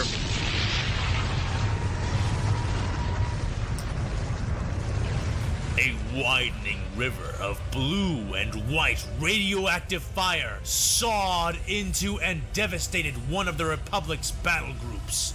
The one which had been rallying around the bulwark of Duro. One of the three massive mandators who had come ahead of the fleet in order to help pin the enemy down. The mandator in question had been torn nearly in half, the starboard side of the gargantuan Kuwati ship having been vaporized by the unrelenting flow of catastrophic energy. It whirled and twisted away into space, having been moving at its maximum acceleration just prior to being struck, and the Jedi Master was left stunned and dazed in the aftermath of so much death. One of the more massive Imperial vessels had just discharged a blast from some kind of absurdly enormous weapon, the power of which had far exceeded even the proportions of the huge cannon's size. While not as wide and far-reaching as the star bombs the Imperium had used against the Republic during the initial Battle of Axum, the intensity of the unleashed energy and its destructive power clearly surpassed that of even those vile weapons. Thankfully, the energy dispersed rather quickly, unfolding outward in a weakening cone. Though, even so, it still claimed the lives of many, many Republic ships. Yep. And Plo Koon could plainly see that it was not done. The enormous silver Imperial vessel twisting in the void. Wreathed in the remnants of fusion-born light it itself had expelled only moments before. It was angling itself for a new attack towards a new target. The Pillar of Order. The final remaining mandator was dueling valiantly with the very flagship of the enemy Imperials. Both ships tumbling through space like massive predators, luminescent claws of light and death locked continuously around the other. Their two-way contest was deadlocked. But that would not last if the Silver Imperial ship was allowed to fire its fusion weapon even one more time. No, it would not. In fact, it was likely that none of them would. All spaceborne and attack-capable members of the Wolfpack and the 104th Battalion, report and form up on me. Master Plo Koon broadcasted over his comms array. Ah. Aye, sir, we're with you. was Commander Wolf's almost instantaneous Pillar of response. order, St. Oliver. Holy frag! Did you see the size of that explosion? What the carking core was that? Warthog almost yelled over his comms as he and the other clones began to navigate their way to the general. It's bad news. That Imperial Really? weapon could destroy an entire battle group if angled correctly, said Captain Jag. It's worse than that. They haven't even seen the Nova cannon yet, I don't think. Look at your sensors.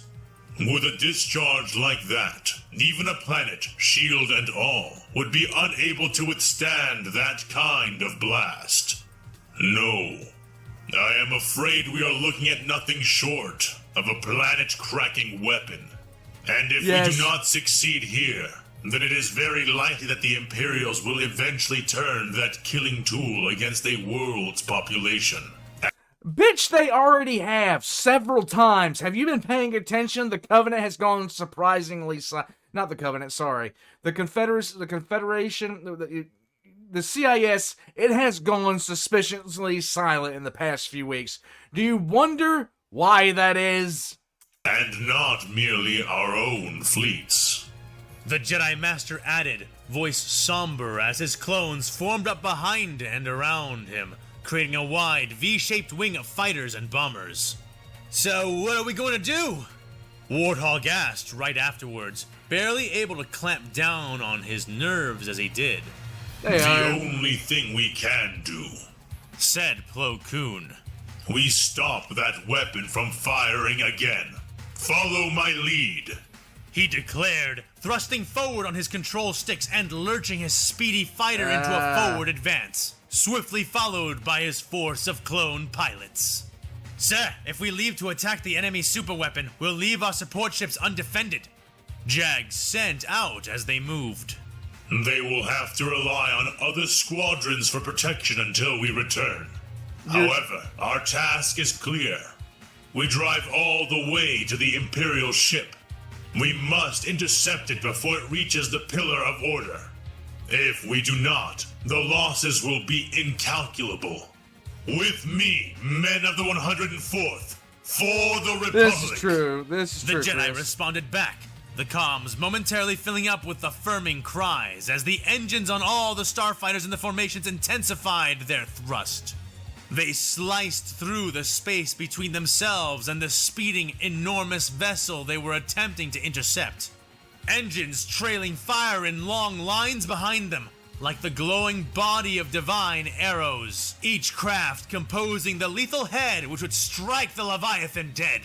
And it was perhaps because of this display that they were noticed right away. 2 cruisers and several wings of Imperial attack craft visibly converging on their location. Okay. General? One of the clones sent nervously. Do not slow down. Keep accelerating. Our ships are faster than theirs, so we can outdistance them once we get past them. Save your heavy ordnance. We will need them I all sense to something have any coming. hope of stopping that ship. Plo ordered through the comms. You mean if we can get past them? Warthog groaned.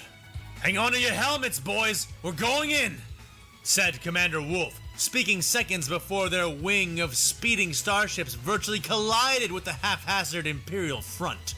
Blasters fired, las cannons strafed, and veritable blizzards of anti-starship missiles sped across the limited expanse between the speeding ships.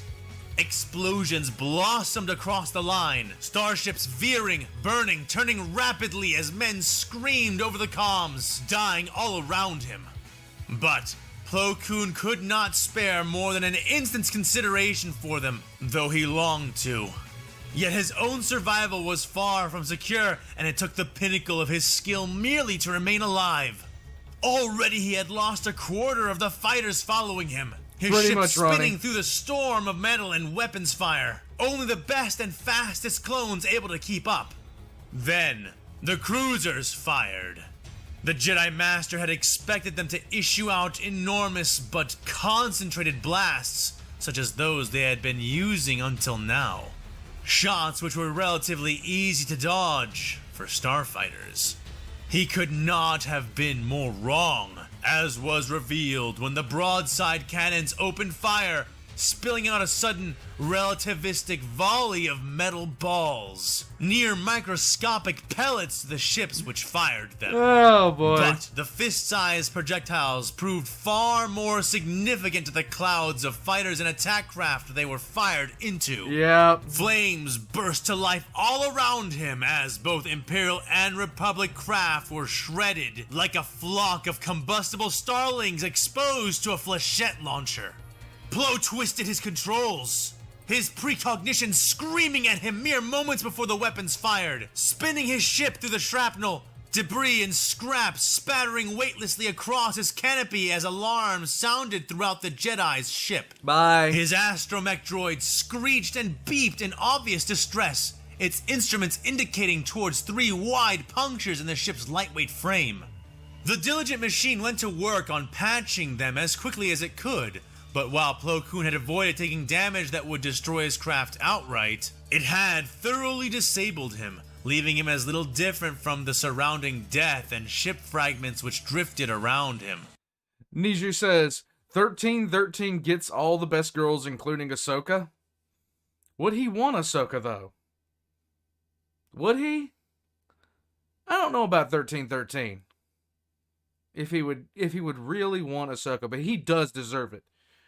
X is in chat for 1313. He's a fucking boss. That Chad Krieger needs something. Thanks, Niju. 'Tis a space shotgun. No, Prophet, this is actually something called Grape Shot. Yeah, it's super effective. Thanks, Niju. Thanks, Prophet. Though his acceleration controls were limp and non-responsive, his comms, sensors, and even weapons remained mostly functional.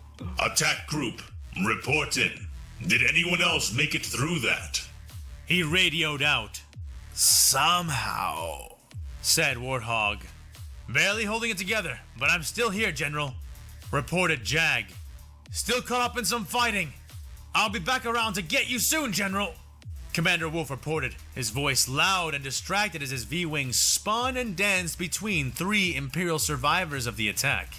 No, you and the remaining men must go ahead without us. Master Plo began to say, with all due respect, General, I'm not leaving you, or any of my men behind. That isn't the way you trained me to command.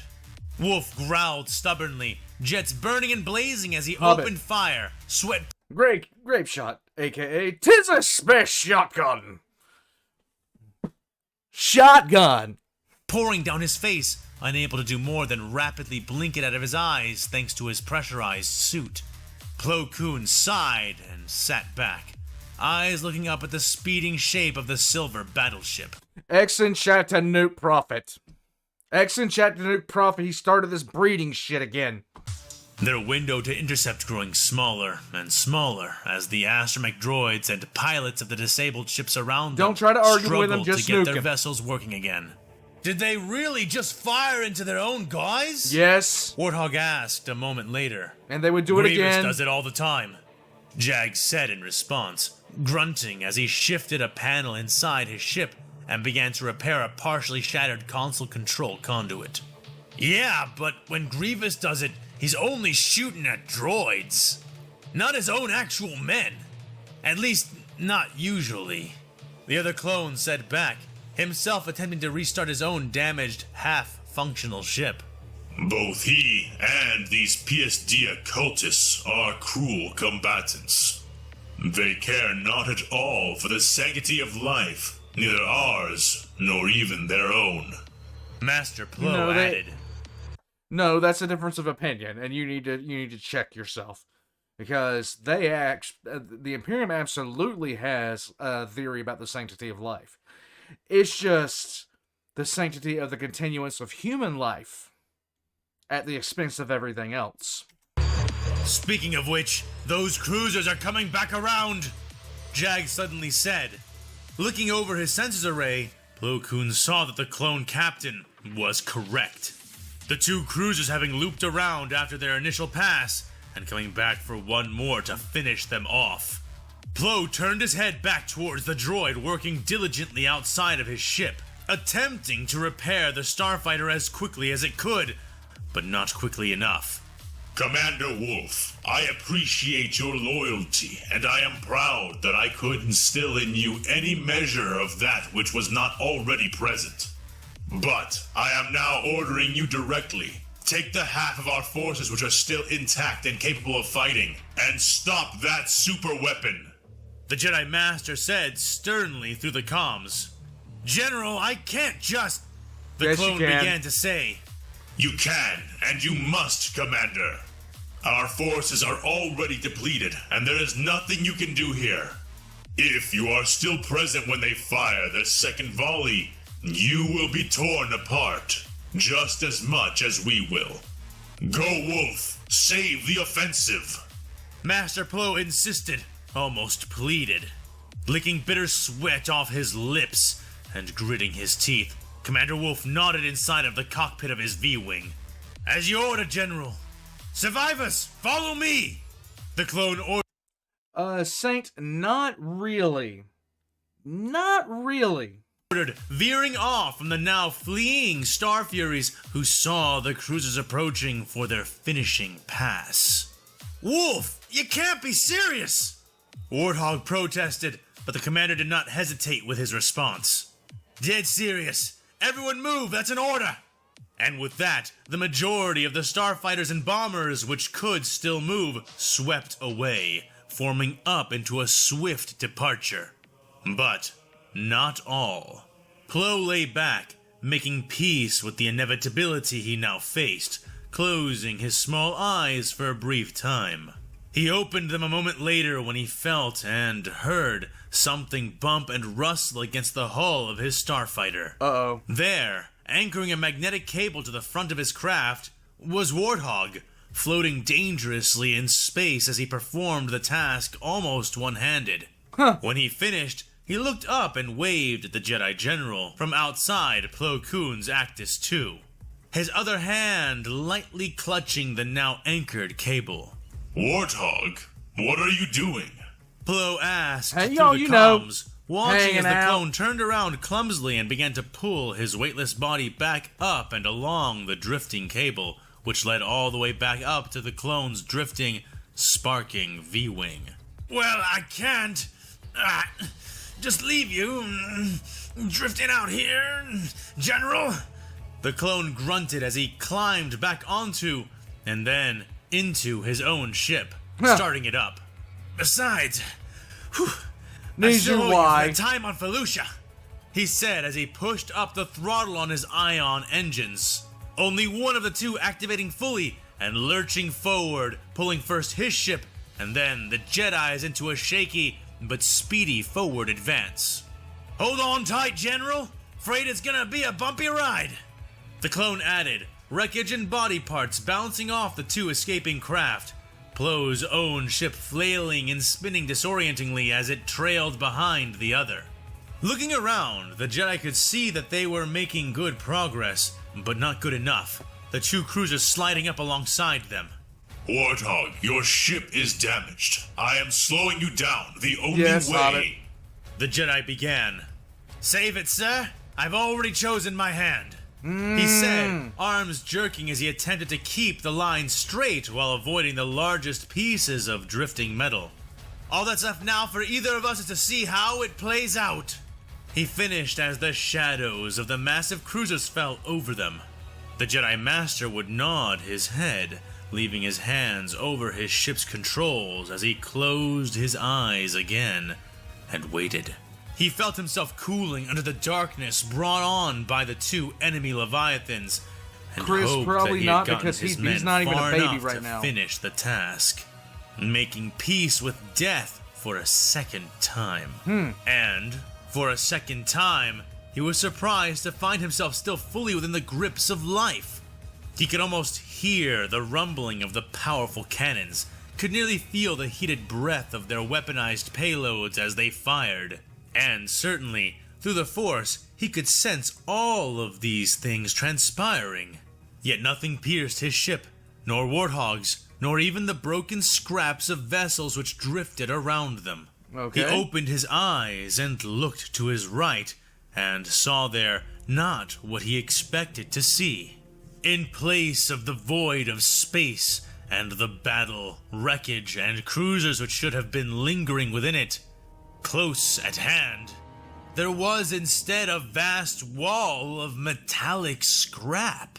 He blinked his eyes behind his goggles and looked up and down the length of it, trying to understand what exactly he was even looking at. The answer came over his comm system. "Looks like you could use a break, General," said the voice of Admiral Spikes. Plo Koon looked directly up and saw there the 6 Victory-class Star Destroyers which lingered above his ship. Honestly, Guardsman, I don't think any of the Jedi would defect and join the Imperium, and I don't think any of them would. With the exception of one, and I'm holding that one until I get a little bit more evidence about it.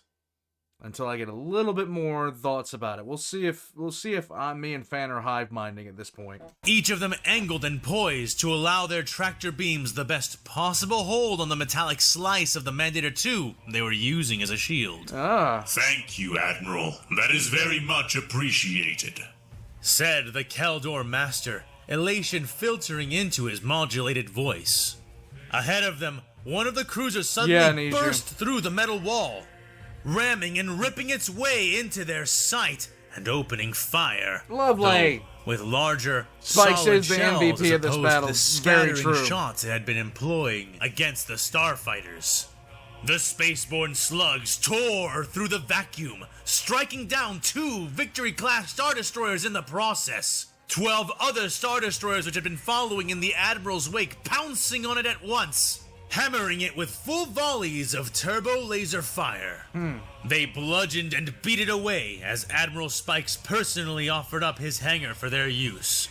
Plo Koon appreciated the offer, but took only some quick, mild repairs and resupply, just enough to get going again before taking off. Jag and Warthog, both stuck with disabled or impaired vessels, hopped into a fresh Y-wing in order to keep up with the Jedi. But they were not alone. "Master Plo, I'm not sending you out there without some backup. Don't worry, you can thank me later," said Admiral Spikes to Plo Koon, just as the latter departed the hangar bay.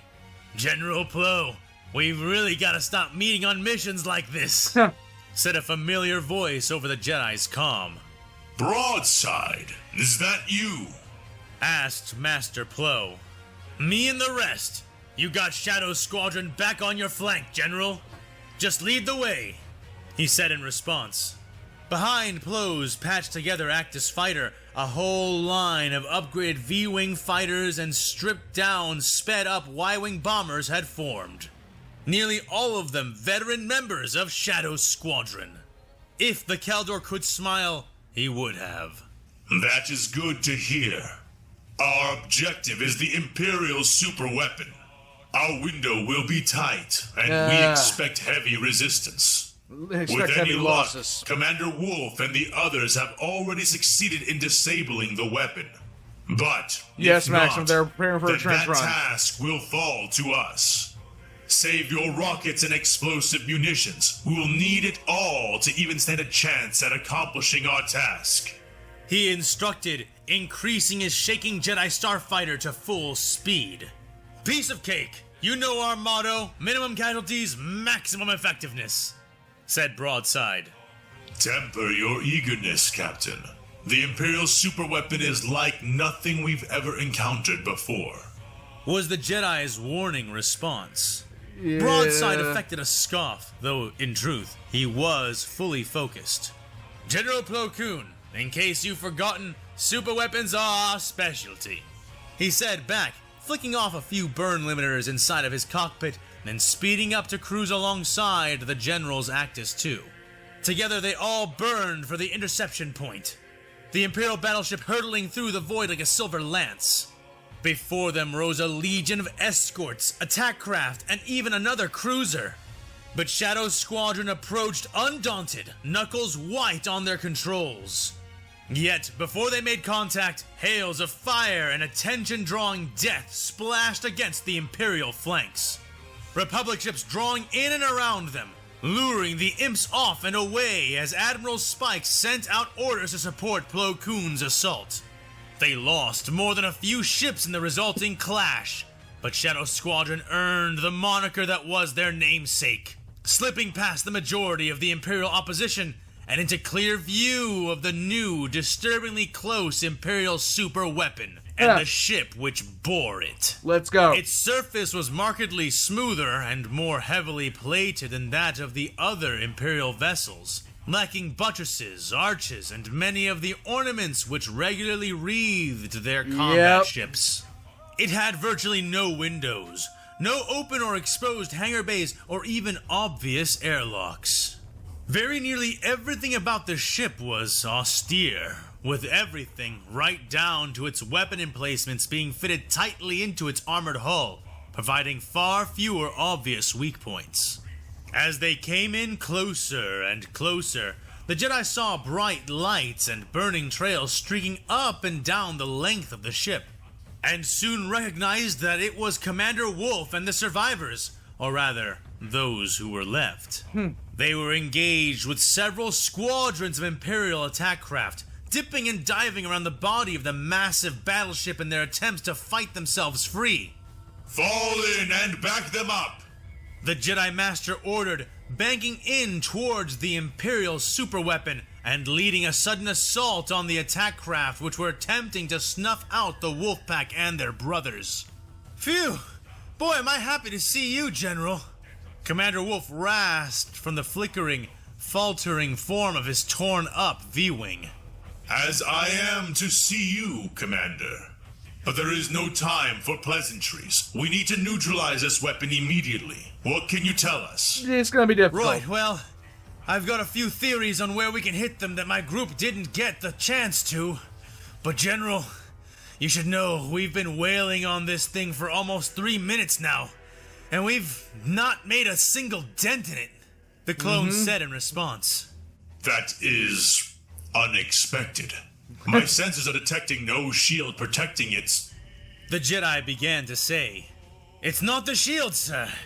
It doesn't seem to use any. It's the armor. It's as hard as fracking Thurk metal. And I haven't been able to spawn a weakness in it so far. The commander interjected. Regardless of whatever this ship is made of, we must try. Send the coordinates you believe are most vulnerable, and I will lead us to where we should strike. Hurry. Time is short as it is.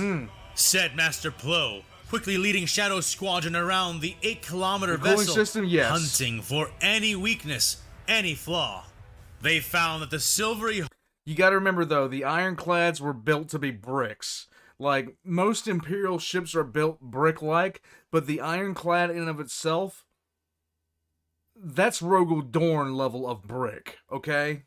hull was pitted and scarred by countless previous attacks from past battles. And they did manage some success in damaging the craft when they fired their proton torpedoes and concussion missiles into the deepest of those scars, or when they focused fired them into the turreted guns which dotted the ship. But none of those wounds were enough to even slow the vessel down. Firing their munitions into its main engine cones did little, the heat and plasma being blasted out acting as shields of their own, and detonating anything they shot at them well before they made contact with the machinery. General, radiation levels are spiking. I'll explain that after Radio jagged from his finishing. Y-wing turret. After this is over. As the report came in, the fighters and bombers finished another attack run, overshooting the Imperial warship and coming around for another pass. Each ship following closely behind the Jedi who led them. Even from here, Plo Koon could see the light building beneath the dreadnought. Yeah, it's about to fire and again. beginning to radiate out from the enormous barrel of its weapon. 80 seconds until effective range of the Pillar of Order is reached. General Plo, there is nothing more we can do. We have to get out of here, yelled Commander Wolf. We cannot. We have not yet defeated their weapon. The Jedi insisted almost desperately. Sir, when that thing fires, it's going to melt anything smaller than a frigate that is anywhere near it. We can't stop it from firing again if we're melted within the next 50 seconds. We need to go. The commander insisted right back. Plo Koon knew Wolf was right, but knew also that there was one more place, one more line of attack they had not tried. Go. Take the men out of here, Commander. There is one last attempt I must make. One last weak point we have not struck yet. The weapon. The Jedi said somberly. At first, Wolf was puzzled, but then, seeing the light starting to emanate from the barrel of the weapon, he suddenly realized what Master Plo was planning. General, you won't survive flying into the weapon barrel of that thing, especially not now, he argued, seeing that the Jedi was already angling his ship and speeding for that direction. Perhaps not, but the Republic shall survive. Was Plo Koon's even response. Go now, Commander. I have chosen I had a my feeling path. Plode was dead. He assured. Wolf said nothing, thinking for just a moment before nodding and contacting the other ships in their formation, and particularly Warthog and Jag's shared Y-Wing. They looked across at Wolf through their canopies and nodded back to him, all of their ships easing back and off of Master Plo's blazing trail. I understand, but I can't let you do that, General, said Commander Wolf. Really? Yes, Ricky, I was thinking it myself. Independence Day. Hello, boys, I'm back. Wolf flicked the pinger on his control console and gave the signal. The captain, all the way in his Y-Wing, received it and did as they had agreed. Calmly, methodically, Jag adjusted the power settings on the ion turret he had control of and opened fire. The blue bolt sailed true, smacking into the back of Plo's Actis II starfighter, shutting its systems down almost instantly there we go. and sending it spinning out of control. Before it could lose all of its standard direction, however, Wolf and one other V-Wing pilot fired magnetic Thank you, grappling Ricky. I cables really do into the appreciate it, ship, bud. pulling it up and away from any potential crash. What do you think you are doing? Plo Koon sent to them over his faltering comms array. Saving your life, General. Don't worry, I had Jag lower the output of those ion blasts. By the time that thing fires again, you should be back online. Then we can hit the barrel of that weapon without losing any more Jedi, said Commander Wolf. Okay. He and the ship helping him tow the General banking away from the Imperial vessel. The rest of the squadron following after them. Almost the rest. A few moments later, Wolf looked down at his control panel and realized that one ship had not turned away with the others, and was still on Plo Koon's original course. It was Warthog and Jag. Yep. Hey, what are you two doing? Get back in Suicide formation, dive. Wolf ordered. No can do, Wolf. Got a payload with the enemy's name on it, and I aim to deliver, said Warthog. That's a suicide mission, Warthog, and we just agreed that we don't send our people on those. Wolf contested angrily. No, Commander. We agreed we wouldn't send the General. Not that we wouldn't send anyone at all. The Jedi's right. We have to stop this thing from firing even one more time. I figure if a Y-Wing flying up its nose with a cargo full of protons doesn't do it, nothing will, said Jag. The Y-Wing spiraled before the front of the speeding silver warship, its shields glimmering against the radiation as it twirled in space briefly before diving down into the mouth of the cannon at full speed. Wolf, tell the General we're even now! Yelled Warthog over the comm Is system, this going his to hands be- gripping tight the controls before him, his face fixed into a manic, spin-eyed rictus of reckless death drive. Damn it! Jag! Wolf began to say, I've got no last words, Commander, except this. Live to fight another day, brothers.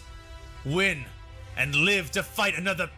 Jag's words were bitten short by a sudden, odd flash. A flash so bright that it shone through the body and armor of the weapon, though only dimly to those outside the ship. Ooh. The city-sized engine blocks of the Imperial vessel sparked and died. The warship, which had just previously been manifest as a silver lance, driving straight towards its target, now drifting and turning oddly in space while maintaining all of its momentum. The gun seemed to fire, spewing forth a misaligned torrent of red and blue energy, F in chat, guys. which lasted only a quarter as long as the first blast had, before sputtering to a stop. The discharge was enough to thrust the ship in a new, unstable direction, jarring the entire vessel from its high-speed approach as its fusion breath sputtered and coughed. Then, in the final moments, the blast resumed its discharge, strafing randomly across the battlefield, melting friend and foe alike as it grew brighter and brighter. Its energy output even exceeded its previous firing, blinding eyes across both fleets before finally bursting the very cannon of the ship, spreading radioactive flames and corrosive energy in an unwieldy arc across its keel. Then, in one final death roar, its powerful fusion generator detonated in a spectacular ball of green and red fire, once more shoving the vessel off into a new direction. Nice. It was a testament to the toughness of the ship that it remained intact throughout it all, its underslung weapon being torn to bits, as was its attached generator. But moments after the violent explosion of its main power source, lights flicked back to life across its length. The wounded Imperial Dreadnought now limping on a quarter of its engine stacks away from the battle zone. At first, Wolf wondered why it was not chased down immediately, but looking around, it was easy to see why. The Republic battle group which had arrived to hold down the Imperium were all but done for. Over 80% of their assembled power now burning in space or fleeing the field even more urgently than the battleship they had just struck. If it had fired, if it had managed to blast properly, Wolf realized, then it really would have been the end of what little they had left. They don't have Jag's much. last words echoed in the clone commander's mind, and for a moment, he truly wondered if any of them would be able to do as Jag had desired. Prophet, Then, as if Prophet says when the boss survives and you forgot to save. by divine will answering a silent prayer, Wolf, Plo Koon, and all of the other surviving members of the assembled squadrons watched as the burning, blistering void of space around them was suddenly filled with the glimmering steel bodies of the Republic fleet. Finally, they had arrived. Their mission, despite their losses, was a success. Once more, those final words echoed in Wolf's mind, and he grinned as he watched wave after wave of Republic battleships dropping out of hyperspace. Not only over the immediate fleet battle, but behind the enemy fleet as well, closer to the planet of Axum. You, Prophet. Wolf clenched his controls, rallying the survivors of the assault and beginning to lead them back towards one of the newly arrived secutors. All the while muttering under his breath, "We will, Jag. We'll win, and we'll live. No, you won't. You're damn right we will." This is how it's gonna be. This is what you think of me. It's Ah. 1 second, guys. Let's get some real light back on. Okay, no. Okay, there we go. Okay, guys. Okay, nice to see. It is nice to see the Republic actually punching back. And it's nice to see them doing it in a way that is legitimately, like, we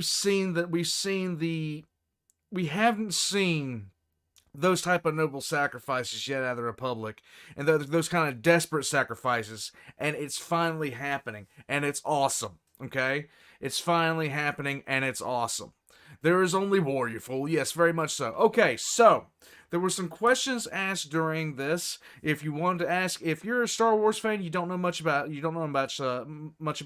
either Star Wars or 40K, ask your questions right now. I'll answer as many as I can in the next few minutes. Every time the Imperium shows their balls, the clones kick them? Nah, not really. The Imperial ships are still extremely strong. The Titans have not yet shown up. The best that the Star Wars ground forces have seen is a knight, and that's it. The Republic took heavy losses. The loss of the Ironclad is far worse for the Imperium, not to mention the rest of the Imperial ships destroyed. The Imperial the loss of an Ironclad is not really as big of a deal as you think. Not in the absolute long run. And the reason it's not as big of a deal as you think is because, yes, it is a relic, but it's not something that they bring out often enough to where it would be, a massive horror show, okay? If they can't repair the Ironclad if it's captured or destroyed, it'll be worse. True, yes, but they could just use the Ironclad from this point on to just ram ships, and it's still monstrously effective even without its primary weapon. They still massively outclass what is coming. Yes, they do. He took out 10 Haswell as the Sith Empire going against the Emperor of Man. The Sith Empire versus the Emperor of Man, a lot of things depend on context, but if we're talking, like, the Republic is doing poorly against the Imperium. They're trying their best, but they're doing poorly. The original Sith Empire, though, would be more stand-up fight. Would be a more stand-up fight for the Imperium in its current form. What is the Age of Strife? Okay, so 40k lore for you guys. We would be technically considered M3. Well, that's what we'd be considered M3. Now, as of around M20, the golden age of technology started, okay? Right around M20, humanity was putting together, like, utter insanity in terms of their equipment. The Dark Age of technology, weaponry, and armor and ships were completely insane. Just for reference, the Terminator, the cataphractic Terminator suit of armor, is not a battle suit. The shit's mining gear, okay? It was mining gear for the people of that time period, okay? I'm just saying, alright? It's mining gear with weaponry attached. So, what wound up happening was the human empire had spread throughout the galaxy, had conquered pretty much everything. And, it had a nominal thing with the Eldar, but the Eldar were gradually receding into their own core worlds, things like that. And they pretty much didn't care what was going on. Now, there was a combination of events that led to the downfall of the first human empire. And that combination of events was the birth, not really the birth, but a sudden surge in Psychers, a sudden surge in the Warp Touch. This surge, combined with humanity's technology turning against it in the form of the AI constructs called the Men of Iron, combined with the Eldar literally fucking a Chaos God into existence, combined with a whole bunch of other stuff. If you want a historical proxy of what happened to the first empire, the first empire of man before the Imperium, the best actual proxy I can think of in terms of historical sense would not be the fall of Rome, it would be the Bronze Age collapse. Because no one got out of the Bronze Age collapse, and all we know is vague references to sea people. Just like in the Imperium, all we have is vague references to Men of Iron. A lot of 40k history has become massively changed since the original Rogue Trader days. In the original Rogue Trader days, it was just spoof. That's why a lot of people toss out things like the 40k is like the Imperium Man is fascist and stuff like that, because it was originally designed as a spoof of fascism, but it's advanced onwards past that point. Like Gazgul Mag Uruk Thraka was originally designed to be a proxy for Margaret Thatcher. Okay, that's what she was initially designed to be. But what wound up happening was, during the golden age of technology, everything came to a crashing end when warp travel basically became impossible. And everything conspired against it. St. Oliver said humanity had Forerunner-like tech back then. Yes. Yes, they did. Let me give you an idea of how crazy the tech was for... let me give you an idea of how crazy the tech was that the humanity had. In the modern Imperium, the Mechanicus will go through any lengths, it will do anything it possibly can. It will do anything it possibly can to recover something called a standard template construct. Now, a standard template construct, or STC as it's called, is literally a machine that builds a machine. That's what it does. It's a repository for information. Just to give you an idea of how fucking valuable these things are, a group of people found an STC. All the people in the group were given a planet to govern. And if you wonder what this STC made, it made machines that made knives. Kitchen knives. Not bayonets, not anything else. Kitchen knives. That's what the fuck it made.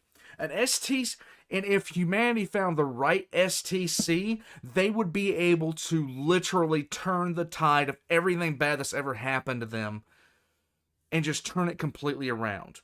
What is the difference between a men of iron and the men of gold? Yes, the men of iron and the men of gold, we really don't know what the real difference was. The men of iron were constructs. The men of gold might have been administrators, but both of them were AIs. STCs are not AIs. They're basically a machine that can build a machine. With a STC, you could sit there and have an STC. This STC, and I'm gonna make this as simple as possible. This STC would tell you to bring 20 tons of iron, 10 tons of, let's just say 20 tons of iron and 10 tons of leather and 500 tons of steel. And then it would proceed to make a factory that would make door hinges out of steel. And they would be excellent door hinges. And that's what it would do. There was actually a STC found that would make an actual Titan that was bigger than an Emperor class Titan.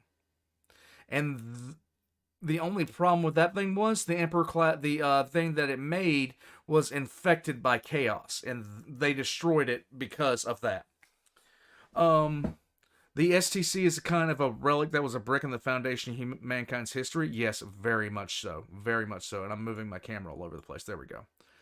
Okay. War in Heaven. The War in... Yeah, like, the Saint... as far as the War in Heaven goes, like, literally... just insane. Yes. If they found the right STC, just like Lord Admiral said down there, it can potentially have all human knowledge and recreate it. And it's not even a joke. It's not even a joke. Okay, so let's see. Let me catch up on some stuff. Blah, blah, blah, blah. Blah, blah, blah. Blah, blah, blah. Blah, blah, blah, blah. Okay. So, what else? Luton 9. Yes, the Men of Iron. Luton makes good on the Men of Iron. He makes good lore videos on that. You thought the Men of Gold were like the Emperor or the other Perpetuals? No one really knows, Tybalt. Nobody really knows what the Men of Gold were. It's assumed that they're AI constructs, but it's not really known. And Ronnie, if they found a complete STC that had all the some knowledge of humanity, it would be an instantaneous reversal, because humanity would be able to build literally everything. Did you see my comment? Let me check. Maybe they were servitors? No, let me see.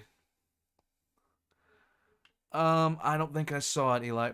What Can you tell us what the Republic have yet to fear?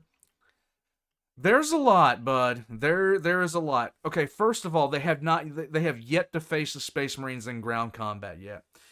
That is a massive thing that they have not found yet. They've endured them in shipboard combat, but it's going to be fucking nightmares. Titans are piloted, St. Oliver. The smallest Titan is about the size of an apartment building. Basically go outside and stand next to a telephone pole and look up, and you'd be looking at the chin of that Titan. The largest ones are about the size of the Statue of Liberty. And the best way I can say this, Oliver, imagine a city that hates you. And then imagine that city filled with more things that hate you. And then give that city that hates you, filled with people that hate you, city-destroying weapons. And then you have a rough idea of a Titan.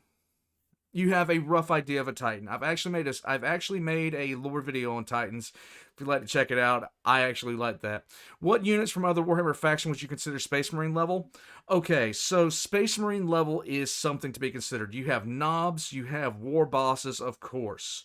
You also have certain aspect warriors, and the Exarchs from the Eldar would be considered Space Marine level. Specific types of Harlequins would be as well. As far as the Tyranids, you're looking at Hive Tyrants could definitely wreck Space Marines, definitely. Let's see. Covered Orcs. Tau, no, fuck them. To make this Titan, you need to pick up that rock and crap it open. Yep, that's iron, pretty much. STC would be doing that. So a Titan could probably go toe-to-toe with a Scarab. Saint, a Titan would one-shot a Scarab from Halo. Like, legitimately fucking one-shot it. It wouldn't even be a contest. I'll put it to you like this, Saint. If you drop the smallest Titan of all the Titans, which is a Warhound, and, alright, Hobbit, you have a wonderful night, bud. If you drop the smallest Titan, which is a Warhound Titan, onto a battlefield with literally every single ground walker that the Empire possessed during the entirety of its time, the Warhound Titan would massacre all of it. And I'm saying that unreservedly, and I'm saying that without exaggeration. Period. A Warhound Titan would massacre every single ground walker the Empire had in a single battle by itself, with maybe a couple of breaks to recharge as plasma units. Can't wait to see the next Commissar story vid. Yep, it's going to be coming out. Titans can put any anime gunmen to shame. They are insanely powerful that can take down starships. Some of them have starship-grade weaponry on them and starship-grade void shields. It's ridiculous. You can't feel... Whoa. Lost that. 1 second. Boom. Titans can put... Yeah. You curious about Darth Nihilus against a small part of the Imperium? Darth Nihilus would probably be able to wipe out this just because of what he was and shit like that. St. Oliver, Tau are vermin that need to be exterminated. Ask somebody else about that because I'm extremely biased. Could a medical STC potentially have the info to heal Big E? Yes. Thus, the mechanics is that they could always be one STC away from complete victory. Failures, that is entirely the case. Does the Imperium have non-Titan vehicles that hit like a Titan? Okay, so get this. Of course, there's the Baneblade. The Warhound does have voice shields. Basically, there is a thing called the Ordinatus, okay? Now, the Ordinatus is nothing more or less than a weapon that's around a couple of miles long, mounted on tank tracks. And basically, if this thing is fired, the Imperium doesn't give a fuck about anything on that continent, because they're going to blow up most of it.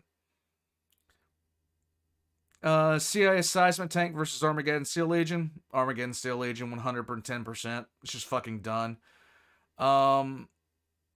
Everyone remember Ahsoka's best girl? X in chat to Nuke News you. Thought the Imperium were the Nazi communists. Okay, so let me go ahead and let me just dispel this junk. If you were to look at the modern Imperium is nothing more or less than an empire that resembles more of the Holy Roman Empire than anything else. It's a highly centralized authoritarian theocracy that is just extremely highly militarized. Now, people talk about fascist elements and all this other kind of stuff. Well, people don't even know what fascism is anymore. I mean, they really don't.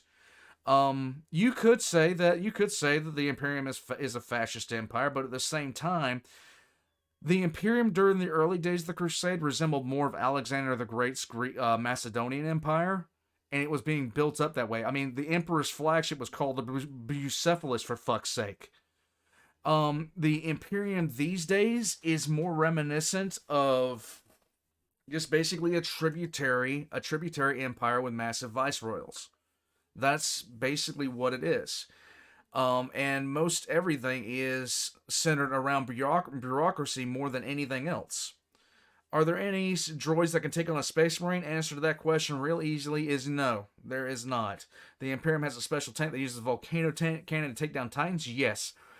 Yeah, the Imperium's biggest problem is this bureaucracy. It's just absolute overkill. Yeah, you could call most countries fascist by today's standards. It's so stupid. Saint, the Emperor is still technically alive, but he is 99.9% dead. If the golden throne that he sits on fails, the golden throne is basically a life support device that's keeping him alive. If the golden throne fails and the Emperor dies, no one knows what's going to happen. The most optimistic thing is the Emperor would be reborn. The most pessimistic thing is Terror would disappear into literally a new Eye of Terror, which rhymes, and that's sad. In any case, guys, thank you guys for joining me. I'm going to get ready to get out of here. X's in chat if you enjoyed. I'm going to get up and walk around. I've been sitting down for the better part of, 2.5 hours at this point, so I need to get up and move. Do not unplug Dick Granddad's life support. Leave the Emperor alone. Remember, the Steel Legion is a mixed regiment. They have tanks and armor, including the Baneblade. Yes. And the last guy I talked to was Gorilla Man. Yes. All right, guys. Thank you for joining me. Thank you anybody that sat there and for all the super chats. I really do appreciate it. It helps out a lot.